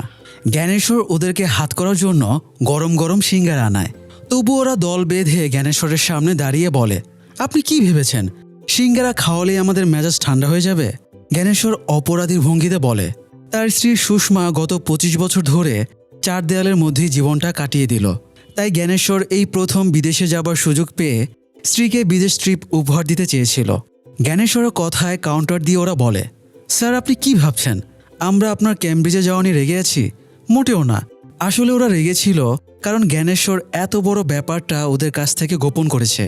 আবার সে কাউকে কিছু না জানিয়ে নিজের পকেট থেকে ওয়াটার ফিল্টারের ঝামেলাটাও সামলেছে। সবাই জ্ঞানেশ্বরকে বড় ভাইয়ের মতো সম্মান করে।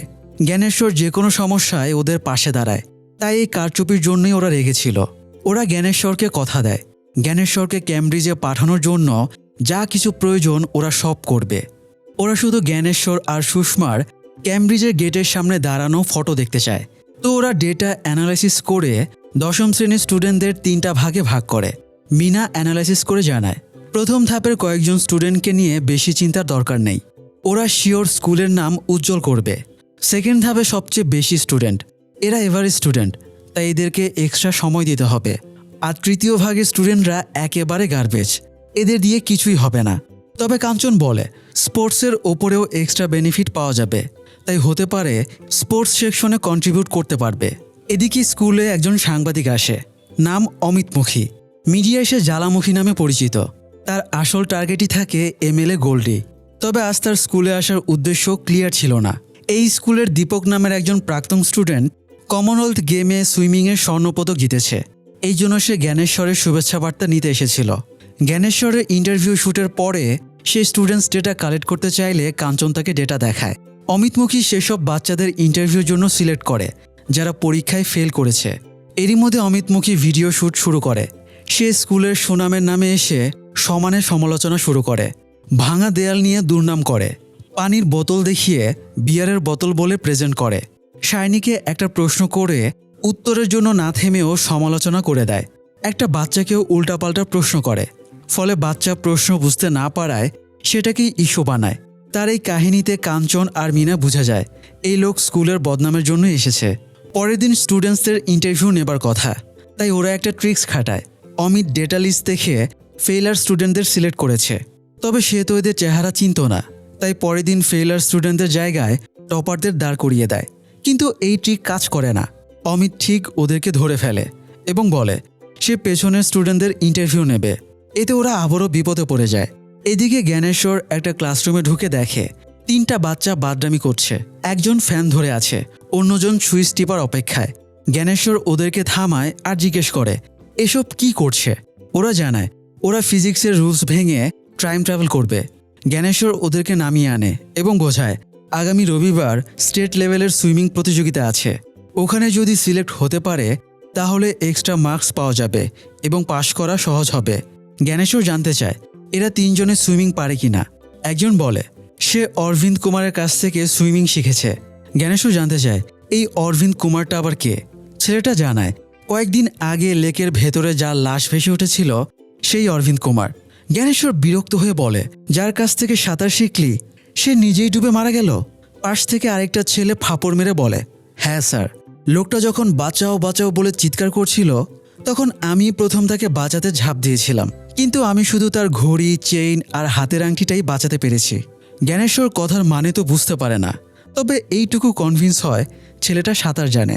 তো এবার জ্ঞানেশ্বর ভানু নামের আরেকটা ছেলেকে জিজ্ঞেস করে সে সাঁতার জানে কিনা। ভানু বিশাল ভাব নিয়ে বলে, কি স্যার, আপনি ভুলে গেলেন আমার বাবা অ্যাকোয়াম্যান। জ্ঞানেশ্বর বিরক্ত হয়ে বলে, ওয়াটার ফিল্টারের সেলসম্যানকে কখনো অ্যাকোয়াম্যান বলে না, তাই তো ওদের ভণ্ডামি রেখে ঠিকঠাক বল সাঁতার জানিস কিনা। ওরা কনফিডেন্সের সাথে বলে প্রতিযোগিতায় ওরা রেকর্ড করে জিতে দেখাবে। তো রিহার্সেলের জন্য জ্ঞানেশ্বর ওদেরকে কমিউনিটি পুলে নিয়ে যায়। তবে এখানকার সুইমিং পুলটা পাবলিকের জন্য হলেও জায়গাটা এমএলএ গোল্ডি দখল করে রেখেছে। এখানে কারণ আমার অনুমতি নেই। জ্ঞানেশ্বর গোল্ডির কাছে রিকোয়েস্ট করে, কিন্তু লাভ হয় না। অজ্ঞতা ওদের প্র্যাকটিস ছাড়াই প্রতিযোগিতায় নিয়ে যাওয়া হয়। সেখানে গিয়ে তাদের প্রাইভেট স্কুলের হেডমাস্টারের সাথে দেখা হয়ে যায়। ওরা স্টুডেন্টদের ট্রায়াল দিতে এনেছিল, আবার সাথে একজন এক্স ডিস্ট্রিক্ট চ্যাম্পিয়ন কোচও ছিল। হেডমাস্টার তার একটা স্টুডেন্টকে দেখিয়ে জ্ঞানেশ্বরকে বলে, এটা আমাদের স্পিড বোট। তখন জ্ঞানেশ্বর কুট্টানকে দেখিয়ে বলে, এটা তাদের সাবমেরিন। সে বাড়ি থেকে বের হবার সময়ে শ্বাস নিয়েছিল, এখনও শ্বাস ছাড়েনি। কোচের ব্যাপারে জ্ঞানেশ্বর ফাপড় মেরে বলে, কমনওয়েলথ জয়ী দীপককে ট্রেনিং করানো কোচ তাদের স্টুডেন্টদের ট্রেনিং করাচ্ছে। এটা শুনে তো ওদের কনফিডেন্স আগেই লো হয়ে যায়। তবে সাঁতারের সময়ে কুট্টান, ভানু, যোগী তিনটাই ফ্লপ। কুট্টান পুলে ঝাঁপ দেবার পরে তাকে আর দেখাই যায় না। ভানু ঝাঁপ দিয়ে এগোতে পারে না, বলে এখানে স্রোত নেই, সে কিভাবে এগোবে। যোগী ঝাঁপ দিয়ে একটা 10 টাকার কয়েন খুঁজে পায়, সেই সাথে সেন্সলেস কুট্টানকেও পেয়ে যায়। পারফরমেন্সে তাদের ভরাডুবি হলে প্রাইভেট স্কুলের ছাত্ররা সিলেক্ট হয়ে যায়। প্রোগ্রাম শেষে ওদের কোচ রানা এগিয়ে এসে জ্ঞানেশ্বরকে বলে, স্যার, আপনি বোধহয় আমাকে এখনও চিনতে পারেননি, আমিও দীপকের ব্যাচে ছিলাম। জ্ঞানেশ্বর এবার রানাকে চিনতে পারে। সে সবসময় দীপকের চেয়ে 2-1 সেকেন্ড পিছিয়ে থাকত, কিন্তু এই 2 সেকেন্ডের ব্যবধান তাদের ক্যারিয়ারের মাঝেও আকাশ পাতালের ব্যবধান করে দিয়েছে। রানা জানায় 1 মাস পরে আবারও ট্রায়াল হবে, ততদিন সে জ্ঞানেশ্বরের স্কুলের স্টুডেন্টদের ট্রেনিং দেবে, যাতে ওরাও সিলেক্ট হতে পারে। রানা শুধু জ্ঞানেশ্বরকে একটা সুইমিং পুলের ব্যবস্থা করতে বলে, যেখানে বাচ্চারা প্র্যাকটিস করতে পারবে। তো সুইমিং পুলের জন্য জ্ঞানেশ্বর আবারও উর্মিলার কাছে যায়। উর্মিলা জেনে গেছে জ্ঞানেশ্বর নিজের স্বার্থে এসব করছে, তাই হেল্প করবে না বলে জানায়। পাশাপাশি বলে যে তাকে 25 বছর আগে ধোঁকা দিয়েছে তাকে ভরসা করার প্রশ্নই আসে না। জ্ঞানেশ্বর একটু উচ্চস্বরে জানায় সে ধোঁকা দেয়নি, সে উর্মিলাকে রিজেক্ট করেনি, বরং সুষমাকে বিয়ের জন্য হ্যাঁ বলেছিল। এবার সেদিন যেটা ঘটেছিল ওইটা সে উর্মিলাকে জানায়। উর্মিলাকে দেখতে যাবার দিনে উর্মিলা ছোট বোন সুষমা জ্ঞানেশ্বরকে গোপনে বলেছিল উর্মিলা জ্ঞানেশ্বরকে রিজেক্ট করবে। এমনটা করলে জ্ঞানেশ্বরের মনে হবে তার নিজের ভেতরে কোনো কমতি আছে। এটা দেখে সুষমারও খারাপ লাগবে। তার চোখে জ্ঞানেশ্বর পারফেক্ট, কখনো কোনো মেয়ে জ্ঞানেশ্বরের এভাবে প্রশংসা করেনি। তাই জ্ঞানেশ্বর সুষমার জন্য বিয়ের প্রপোজাল দেয়। জ্ঞানেশ্বর সুষমাকে আজ পর্যন্ত খুশি করার মতো কিছুই দিতে পারেনি। সুষমাও এই 25 বছরে জ্ঞানেশ্বরের কাছে কোনো কিছু দাবি করেনি। তাই জ্ঞানেশ্বরের জেদ সে যেভাবেই হোক সুষমাকে ইংল্যান্ডে নিয়ে যাবেই। এ সময় জ্ঞানেশ্বরের কাছে কাঞ্চনের ফোন আসে এবং জানায় অমিত তাদের বিরুদ্ধে নিউজ লিক করে দেবে। জ্ঞানেশ্বর যেন দ্রুত চলে আসে। জ্ঞানেশ্বর গিয়ে দেখে অমিত এমনভাবে নিউজটা সাজিয়েছে যাতে স্কুলের নেগেটিভিটি ছড়ায়। এতে ভিডিওটা ভাইরাল এবং প্রচুর ভিউ হবে। মানুষ পজিটিভ নিউজ দেখে না, তাই নেগেটিভ নিউজের মাধ্যমে টিআরপি বাড়ানো হয়। জ্ঞানেশ্বর অমিতের সাথে একটা ডিল করে। সে অমিতকে এমএলএ গোল্ডির সুইমিং পুল দখলের ইনফরমেশনটা দিয়ে দেয়। বিনিময়ে অমিত আর স্কুলের নিউজটা পাবলিশ করে না। সে ডিরেক্ট সুইমিং পুলে অ্যাকশনে চলে যায় আর গোল্ডির গোছলের দৃশ্য সহই নিউজ করে দেয়। এদিকে মিনা আর কাঞ্চনের মাঝে মোরাল ব্যাপার নিয়ে একটু তর্ক হয়ে যায়। মিনার পয়েন্ট অফ ভিউ হলো ব্যাক বেঞ্চারদের দিকে এক্সট্রা অ্যাটেনশন দেবার দরকার নেই, শুধু টপারদের দিকে ফোকাস করলেই এনাফ। কিন্তু কাঞ্চনের হিসেব সবাইকে সমানভাবে দেখতে হবে এবং সবাইকে পাশ করাতে হবে। তো মিনা কাঞ্চনকে একটা গল্প বলে। কয়েক বছর আগে স্কুলের একজন টিচার ছিল, সেও ঠিক কাঞ্চনের মতোই চিন্তাভাবনা করত। সবার দিকে ফোকাস করতে গিয়ে সে টপারদের ওপর থেকে অ্যাটেনশন হারিয়ে ফেলে। ফলে ক্লাস টপার যে ছিল সে জাস্ট 2 মার্কসের জন্য মেডিকেল অ্যাডমিশন টেস্টে ফেল করে। আর ওই টিচারটা হলো মিনা স্বয়ং নিজেই। তার মেন্টালিটি হলো ক্লাসের 50 জন বাচ্চার মধ্যে 40 জন কখনো গ্র্যাজুয়েশন শেষ করতে পারবে না, তাই বাকি 10 জনকে যদি এক্সট্রা কেয়ার করা যায় তাহলে ওরা নিজেদের ফ্যামিলির দারিদ্রতা দূর করতে পারবে। মিনার গল্প শুনে কাঞ্চন একটা গল্প বলে। তাদের স্কুলে একটা মেয়ে ছিল যে সবসময় ম্যাথে ফেল করত। এরপর স্কুলে নাইডু স্যার আসে। সে এত ভালো ম্যাথ পড়াতো যে ফেল করা মেয়েটা ম্যাথকে ভালোবেসে ফেলে এবং নিজেই ম্যাথের টিচার হয়ে যায়। আর সেই মেয়েটা কাঞ্চন নিজেই। তাই তার ধারণা সব বাচ্চাদের মাঝেই পটেনশিয়াল আছে, জাস্ট তাদের এক্সট্রা যত্ন নিতে হবে। তাই কাঞ্চনের টার্গেট সে সবাইকে পাশ করাবে। এদিকে জ্ঞানেশ্বর দশম শ্রেণীর স্টুডেন্টদের লিস্ট নিয়ে চিন্তাভাবনা করছিল। 8 জন দুর্বল স্টুডেন্টদের ভেতরে 3 জন স্পোর্টসে পার্টিসিপেট করে এক্সট্রা পয়েন্ট এনে দিতে পারবে, তাই বাকি থাকলো 5 জন। এদের নিয়ে কি করবে এটাই সে ভাবছিল।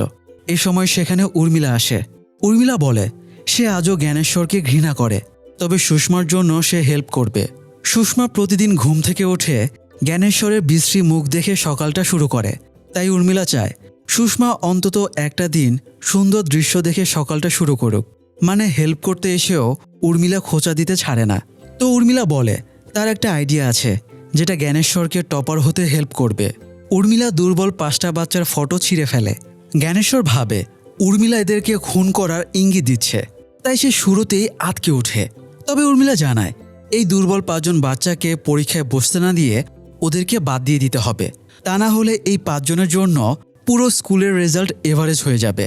তবে জ্ঞানেশ্বর এটা মানতে চাইছিল না। সে ওই বাচ্চাদের ভবিষ্যৎ নষ্ট করতে পারবে না। উর্মিলা বোঝায় ওদের এমনিও কোনো ভবিষ্যৎ নেই। মাঝখান থেকে জ্ঞানেশ্বর আর সুষমার ইংল্যান্ডে যাবার স্বপ্ন অধরা থেকে যাবে। সে জ্ঞানেশ্বরের সামনে 2টো অপশন রাখে, আদর্শবান শিক্ষক অথবা সাকসেসফুল শিক্ষক। জ্ঞানেশ্বর এবার ভাবতে বসে যায় তার কি করা উচিত। এদিকে কাঞ্চন শর্মা ম্যাম আর শাইনি স্যারকে বোঝাচ্ছিল ওদের ব্যাকবেঞ্চার 5 জন স্টুডেন্টের দিকেও এক্সট্রা কেয়ার করা উচিত। তারা ক্লাসরুমে গিয়ে দেখে ওরা ক্লাসে নেই। অন্যেরা জানায় ওরা 5 জন ভ্যালেন্টাইন্স ডেতে গোল্ডির কালচার বাঁচানোর কাজে গেছে। তো কাঞ্চন, শর্মা ম্যাম আর শাইনি পার্কে গিয়ে দেখে ওরা পার্কে আসা কাপলদের ধরে আটকে রেখেছে এবং কান ধরে উঠবস করাচ্ছে। সেখানে শর্মা ম্যামের শ্বশুর শাশুড়িও ছিল। শর্মা ম্যাম ওদেরকে বলে ইনারা তো বিবাহিত, তাই ওনাদের অন্তত ছেড়ে দিক। কিন্তু ওদের একই কথা, 50 বার কান ধরে উঠবস না করা পর্যন্ত কাউকে ছাড়া হবে না। ওরা এই মুহূর্তে গোল্ডির সৈনিক, তাই ওরা কাউকে ভয় পায় না। কাঞ্চন ওদেরকে ক্লাসে ফিরে যেতে বলে, তবে ওরা জানায় ক্লাসে ফিরে কি হবে, ওরা এমনিও পাশ করতে পারবে না। টিচারেরা ওদেরকে স্টুডেন্ট হিসেবে গ্রাহ্যই করে না। কাঞ্চনের কথা অমান্য করে ওরা অন্য সাইডে চলে যায়। এখানে অন্তত মানুষ ভয় হলেও ওদেরকে সম্মান করে। এদিকে 10ম শ্রেণীর টপার ছিল পূর্বা। সে লাস্ট টাইমে স্কুলের ডার্লিং ডটার অ্যাওয়ার্ডও জিতেছে, কিন্তু বোর্ড পরীক্ষার টেনশনে সে মেন্টাল স্ট্রেসে ভুগছিল। প্রি টেস্ট এক্সামেও সে কিছুই লিখতে পারছিল না, তাই পরীক্ষা ছেড়ে বাইরে গিয়ে কাঁদতে শুরু করে। সেদিন পরীক্ষা নিচ্ছিল মিনা স্যার। সে কড়া টিচার হলেও পূর্বার পাশে গিয়ে বসে এবং তাকে মোটিভেশন দেয়। অন্যদিকে মুকুল ও পালককে নিয়ে সমস্যা ছিল। সমস্যা শুরু হয় যখন মুকুল পালকের জন্য মেন্টাল থেরাপিস্ট হায়ার করতে চেয়েছিল, কিন্তু পালক এটা মানতে পারেনি। সেই থেকে পালক মুকুলের সাথে কথাও বলছে না। মুকুল পালকের রাগ ভাঙাতে তার রুমে গিয়ে একটা অ্যাডমিশন ফর্ম পায়। পালক তাকে না বলেই শহরের একটা কোচিং সেন্টারে মেডিকেল অ্যাডমিশন কোর্সের জন্য আবেদন করেছে। মুকুল পালককে এই ব্যাপারে জিজ্ঞেস করলে সে ক্ষেপে যায় এবং বলে 90% মার্কস পেলে তবেই সে ওখানে চান্স পাবে, আর এখান থেকে কোচিংটা 2 ঘন্টা পথ, তাই সে ওখানেই কোনো হোস্টেলে শিফট করবে। পালক মুকুলের কাছ থেকে দূরে সরে যেতে চাইছে, তাই মুকুলের ভীষণ খারাপ লাগে। এমনকি সে মিনার কাছেও জানতে চায় পালকের 90% মার্কস পাওয়ার ক্যাপাবিলিটি আছে কিনা। মিনা ভরসা দেয় পালক হয়তো ইজিলি 90% মার্কস তুলে ফেলবে।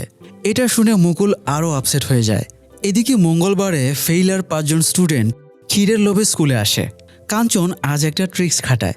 সে সবাইকে একটা করে প্রশ্নপত্র দিয়ে বলে এখানে 3টা সহজ প্রশ্ন আছে। প্রথম প্রশ্নের উত্তর যারা জানে কাঞ্চন তাদের হাত তুলতে বলে। 5 জন ছাড়া সবাই হাত তোলে। এবার সেকেন্ড প্রশ্নের জন্য হাত তুলতে বলা হলেও 5 জন বাদে সবাই হাত তোলে। থার্ড প্রশ্নের বেলাতেও একই ঘটনা ঘটে। কাঞ্চন 5 জনের ভেতরে গোপাল নামের একজনকে জিজ্ঞেস করে তুমি তো প্রি বোর্ড এক্সামে থার্ড প্রশ্নের উত্তরটা লিখেছিলে, তাহলে এখন পারছো না কেন? গোপাল বলে তার মনে পড়ছে না, উত্তর ভুলে গেছে। তখন কাঞ্চন জিজ্ঞেস করে প্রথম 2টো প্রশ্নের উত্তর সে পারল না কেন? গোপাল জানায় সে গাধা, তার মাথায় পড়াশোনা ঢোকে না। কাঞ্চন বলে প্রথম 2টো প্রশ্নের ক্ষেত্রে এই 5 জনের এবং বাকিদের প্রশ্ন আলাদা, তারা মিলিয়ে দেখে আসলেই তাই। কাঞ্চন জিজ্ঞেস করে সবাই যখন হাত তুলল অথচ ওরা তুলতে পারল না, তখন ওদের কেমন লেগেছিল? ওরা জানায় খুব খারাপ লেগেছিল। তখন কাঞ্চন বলে এই খারাপ লাগাটাই ওদেরকে ভাবতে শেখায় ওরা গাধা, কিচ্ছু পারে না। আর এই ব্যাপারটাই ওদেরকে ডিমোটিভেট করে, ফলে ওরা জানা জিনিসও ভুলে যায়। কাঞ্চন মোটিভেট করার পরে গোপালকে আবারও থার্ড প্রশ্নের উত্তর জিজ্ঞেস করলে সে ঠিকঠাকই বলে দেয়। কাঞ্চন একদম নিজের মেথডে ওদেরকে আবারও পড়াশোনার কনফিডেন্স ফিরিয়ে দেয়। তাই ওরা গোল্ডিকে গিয়ে জানায় ওরা পরীক্ষা শেষ করে তবেই আবার রাজনীতিতে যোগ দিতে চায়। গোল্ডিও ওদের কথা মেনে নেয়। আসলে গোল্ডি শিওর ছিল এরা পরীক্ষায় ফেল করবে, আর এই সুযোগটা কাজে লাগিয়ে ওদেরকে ম্যানিপুলেট করে দলে টেনে নেবে। এভাবে ওরা আজীবন গোলাম হয়ে থাকবে। আরেকদিকে জ্ঞানেশ্বরের কাছে বোর্ড এক্সামের জন্য ক্লাস 10-এর সবার অ্যাডমিট কার্ড চলে আসে। তবে সে উর্মিলার পরামর্শ মতো ওই 5 জনের অ্যাডমিট কার্ড সরিয়ে রাখে এবং সুষমাকে সুটকেস রেডি রাখতে বলে, কারণ আগামী মাসে তারা 2 সপ্তাহের জন্য ইংল্যান্ডে ট্রিপে যাবে। সারপ্রাইজ পেয়ে সুষমাও ভীষণ খুশি হয়। এদিকে মিনা পূর্বাকে নিয়ে চিন্তিত ছিল, তাই সে পূর্বার বাড়িতে ফোন করে প্যারেন্টস মিটিংয়ে আসতে বলে। মিটিংয়ে পূর্বাও ছিল। প্রথমে পুষ্কার নামের এক স্টুডেন্টের বাবা পূর্বাকে হাত জোর করে রিকোয়েস্ট করে যাতে সে পড়ায় মন দেয়। আসলে পূর্বার পেছনের সিটটা পুষ্কারের। পূর্বা 100% মার্কস আনতে পারলে তবেই পুষ্কার 50% মার্কস বের করতে পারবে। পূর্বার বাবাও পূর্বাকে হাত জোর করে রিকোয়েস্ট করে, কারণ 6 ভাই বোন 2 বাবা মা পূর্বার মুখের দিকে চেয়ে আছে। পূর্বা এমনিতেই ডিপ্রেশনে ছিল। সবার চাপে সে আরও বেশি ফ্রাস্ট্রেটেড হয়ে যায়। পূর্বা বাবাকে বলে সে বোর্ড পরীক্ষায় বসতে পারবে না, বলেই সে কাঁদতে কাঁদতে ছুটে বেরিয়ে যায়। তবে মিনা আবারও পূর্বার কাছে যায়। পূর্বা বলে সে এক্সামের ব্যাপারে আর কথা বলতে চায় না। সবার এক্সপেকটেশনের বিশাল পাহাড় সে আর বয়ে বেড়াতে পারছিল না। মিনা বলে সে এক্সামের ব্যাপারে কথা বলতে আসেনি, সে পূর্বার সাথে এক্কা দোক্কা খেলতে চায়, কারণ পূর্বা নাকি এক্কা দোক্কার বেস্ট প্লেয়ার। তো এক্কা দোক্কা খেলার ছলে মিনা পূর্বাকে বোঝায় জীবনে হার জিত ঠিক ভুল থাকবেই, তাই বলে ভয় পেলে চলবে না, ভুল থেকে শিক্ষা নিয়ে জীবনে এগিয়ে যেতে হবে। মিনার সুন্দরভাবে বোঝানোতে পূর্বা আবারও নিজের ভেতরে কনফিডেন্স ফিরে পায়। এরপরে বাচ্চারা সবাই বোর্ড এক্সামের জন্য প্রিপারেশন নিতে শুরু করে, যাকে বলে কোমর বেঁধে প্রিপারেশন নেওয়া। টিচাররাও সব কাজ ফেলে স্টুডেন্টদের রেডি করতে মরিয়া হয়ে ওঠে। অন্যদিকে জ্ঞানেশ্বরের চোখে তখন ইংল্যান্ডে যাবার স্বপ্ন। 1 মাসের কঠোর পরিশ্রমের পরে বোর্ড এক্সামের দিন এসে যায়। তবে কাঞ্চনের মন খারাপ ছিল, কারণ ব্যাক বেঞ্চার 5 জনের অ্যাডমিট কার্ড এখনও আসেনি, মানে ওরা পরীক্ষায় বসতে পারবে না। তবে একটু পরেই জ্ঞানেশ্বর ওদেরকে নিয়ে হাজির হয় এবং কেন্দ্রের ভেতরে পাঠিয়ে দেয়। আসলে শেষ পর্যন্ত জ্ঞানেশ্বরের স্বপ্ন তার নৈতিকতার কাছে হেরে যায়। আজ সকালে তার স্ত্রীকে নিয়ে ভিসার জন্য ছবি তুলতে যাবার কথা ছিল। তার স্ত্রীও খুব উৎসুক হয়েছিল। তবে অপরাধীর ভঙ্গিতে জ্ঞানেশ্বর স্ত্রীকে জানায় তার ইংল্যান্ডে যেতে হলে 5 জন বাচ্চার ভবিষ্যৎ নষ্ট করতে হবে, কিন্তু তার মন এতে সায় দিচ্ছে না। তার মতে পাশ করুক বা ফেল করুক, প্রত্যেকের সুযোগ পাওয়া উচিত। এই ঘটনায় তার স্ত্রীর আপসেট হওয়া উচিত। তবে সে একজন আদর্শ হেডমাস্টারের স্ত্রী, তাই স্বামীর কাজে সে অনেক গর্ববোধ করে। সুষমা জানায় তার বিশ্বাস জ্ঞানেশ্বর কখনো চাইলেও এমন কিছু করতে পারবে না যেটাতে অন্য কারো ক্ষতি হবে। আর এই জন্যই 25 বছর আগে 11 জন মেয়ের রিজেক্ট করা ছেলেকে সে বিয়ে করেছিল। তো যাই হোক, পরীক্ষার পরে 2 মাস কেটে যায়। আজকে রেজাল্ট বের হবার দিন। স্কুলে উৎসবমুখর পরিবেশ বিরাজ করছিল। সবাইকে ফেমাস ক্ষীর পরিবেশন করা হচ্ছিল। এই যেন সফলতার শুভারম্ভেই মিষ্টিমুখ। রেজাল্টে পূর্বা হাইয়েস্ট 98% মার্কস পায়। পালক পায় 90% মার্কস। মুকুল খুব আশা করেছিল পালক যাতে 90%-এর কম মার্কস পায়, এতে সে কোচিংয়ে অ্যাডমিশন পাবে না। কিন্তু 90% প্লাস মার্কস পাওয়ায় সে ভীষণ আপসেট হয়ে যায়। বাবাকে আপসেট দেখে পালক তার কাছে গেলে মুকুল বলে সে হয়তো ভালো বাবা হতে পারেনি, কিন্তু পালক তার আশেপাশে না থাকলে তার ভালো লাগে না। সে রিকোয়েস্ট করে পালক যেন তাকে ছেড়ে না যায়। প্রয়োজনে সে নিজে পালককে কোচিংয়ে নিয়ে যাবে এবং নিয়ে আসবে। বাবাকে কাঁদতে দেখে পালকের অভিমানও গলে যায়। এদিকে কাঞ্চন আপসেট হয়েছিল, কারণ 5 জন বাচ্চা ফেল করেছে। তবে মিনা জানায় ওই 5 জন ব্যাক বেঞ্চারের ভেতরে গোপাল পাশ করেছে, আর বাকি 4 জনের পাশাপাশি কুট্টান ফেল করেছে। জ্ঞানেশ্বরের কথিত ফিউচার স্টেট টপারের অবশ্য ফেল করেও আফসোস নেই, সেও সবার সাথে নাচানাচিতে মেতে ওঠে। তার চেয়ে বড় মেটাফোর হলো পূরব ঝা নামের ছেলেটা মাত্র 2 মার্কসের জন্য ফেল করেছে। 2 মার্কসও কতটা ব্যবধান গড়ে দিতে পারে কাঞ্চন এবার বুঝতে পারছে। তবে মিনা কাঞ্চনকে এটাকেও সফলতা হিসেবে দেখতে বলে। তবে কাঞ্চনের হতাশ লাগছিল, সে সবাইকে পাশ করাতে ব্যর্থ হয়েছে। মিনা বোঝায় যে বাচ্চারা পড়াশোনার আশা ছেড়ে দিয়েছিল তারাও কাঞ্চনের জন্য নতুন করে অনুপ্রেরণা পেয়েছে। তারা ফেল করে এতটাই কনফিডেন্ট যে পরের বছর তারা আবারও পরীক্ষা দেবে। তাই কাঞ্চন ভালো টিচার হতে না পারলেও ভালো গুরু অবশ্যই হতে পেরেছে, যে নিজের শিষ্যদের অন্ধকার থেকে বের করে আনতে সক্ষম হয়েছে। তো যাই হোক, সব স্টাফদের হেডমাস্টারের রুমে ডাক পড়ে। সেখানে শিক্ষা বোর্ডের অফিসার এসেছিল। অফিসার জানায়, এত পরিশ্রমের পরেও আদর্শ বাল বিদ্যালয় টপ 10-এর ভেতরে আসতে পারেনি, তাই জ্ঞানেশ্বরের ইংল্যান্ড ট্রিপ হচ্ছে না। তবে গত বছরের তুলনায় রেজাল্টে এবার প্রায় 40% প্রোগ্রেস ঘটেছে, যেটা দিল্লিতে আগে কখনো ঘটেনি। তাই অফিসার সব টিচার এবং টপার অভিভাবকদের একটা গ্রুপ ফটো তুলে নেয়, যেটা শিক্ষা বোর্ডের ম্যাগাজিনের কভার পেজে ছাপানো হবে। আপাতত এটাই তাদের জন্য বেস্ট অ্যাওয়ার্ড। এই সময় একটা ছেলে এসে জানায় বাইরে ঝামেলা চলছে। ওরা বাইরে এসে দেখে গোল্ডি ফেল হওয়া স্টুডেন্টদের মিছিলের জন্য নিয়ে যেতে জোর করছে, তবে বাচ্চারা যেতে চাইছিল না। তবুও জোর করায় মিনা গোল্ডির হাত চেপে ধরে। একজন সাধারণ স্কুল মাস্টার এমএলএর হাত ধরায় গোল্ডি খেপে যায়, আর মিনার মেহেদি লাগানোর ব্যাপারটা এক্সপোজ করে তামাশা করতে থাকে। এসব অসভ্যতামি সহ্য করতে না পেরে কাঞ্চন গোল্ডিকে থাপ্পড় মেরে দেয়। এমএলএর গালে থাপ্পড় কি আর যেমন তেমন ব্যাপার? গোল্ডি থ্রেট দিয়ে যায় সে সবার চাকরি খেয়ে দেবে, আর 1 বছরের ভেতরে আদর্শ বাল বিদ্যালয়ে তালা ঝুলিয়ে দেবে। এরপরে গোল্ডি চলে যায় এবং সিরিজের প্রথম সিজন এখানেই শেষ হয়ে যায়। তবে গল্পটা যেখানে শেষ হয়েছে, হয়তো এটার সেকেন্ড সিজনও আসতে পারে। তাই সিরিজটা আপনাদের ভালো লেগে থাকলে দ্বিতীয় সিজন রিলিজ পাওয়া মাত্রই আমরা এক্সপ্লেনেশন নিয়ে আসব। তাই আপনাদের মতামত জানিয়ে দিন। সিরিজটা দেখার সময়ে নিশ্চয়ই আপনাদের স্কুল লাইফের কথা মনে পড়ছিল, তাই না? আদর্শবাল বিদ্যালয়ের কোন টিচারের সাথে নিজের স্কুলের টিচারের মিল পেলেন? আপনার স্কুল লাইফের মজার ঘটনা কমেন্টে শেয়ার করতে পারেন। এতে আপনার সাথে সাথে অন্যরা আনন্দ পাবে। তো যাই হোক, আদর্শবাল বিদ্যালয় নতুন গল্প নিয়ে ফিরে না এলেও আমরা ঠিকই নিয়মিত নতুন গল্প নিয়ে হাজির হব। তাই সবসময় সিনেবাজের সাথেই থাকুন। ধন্যবাদ।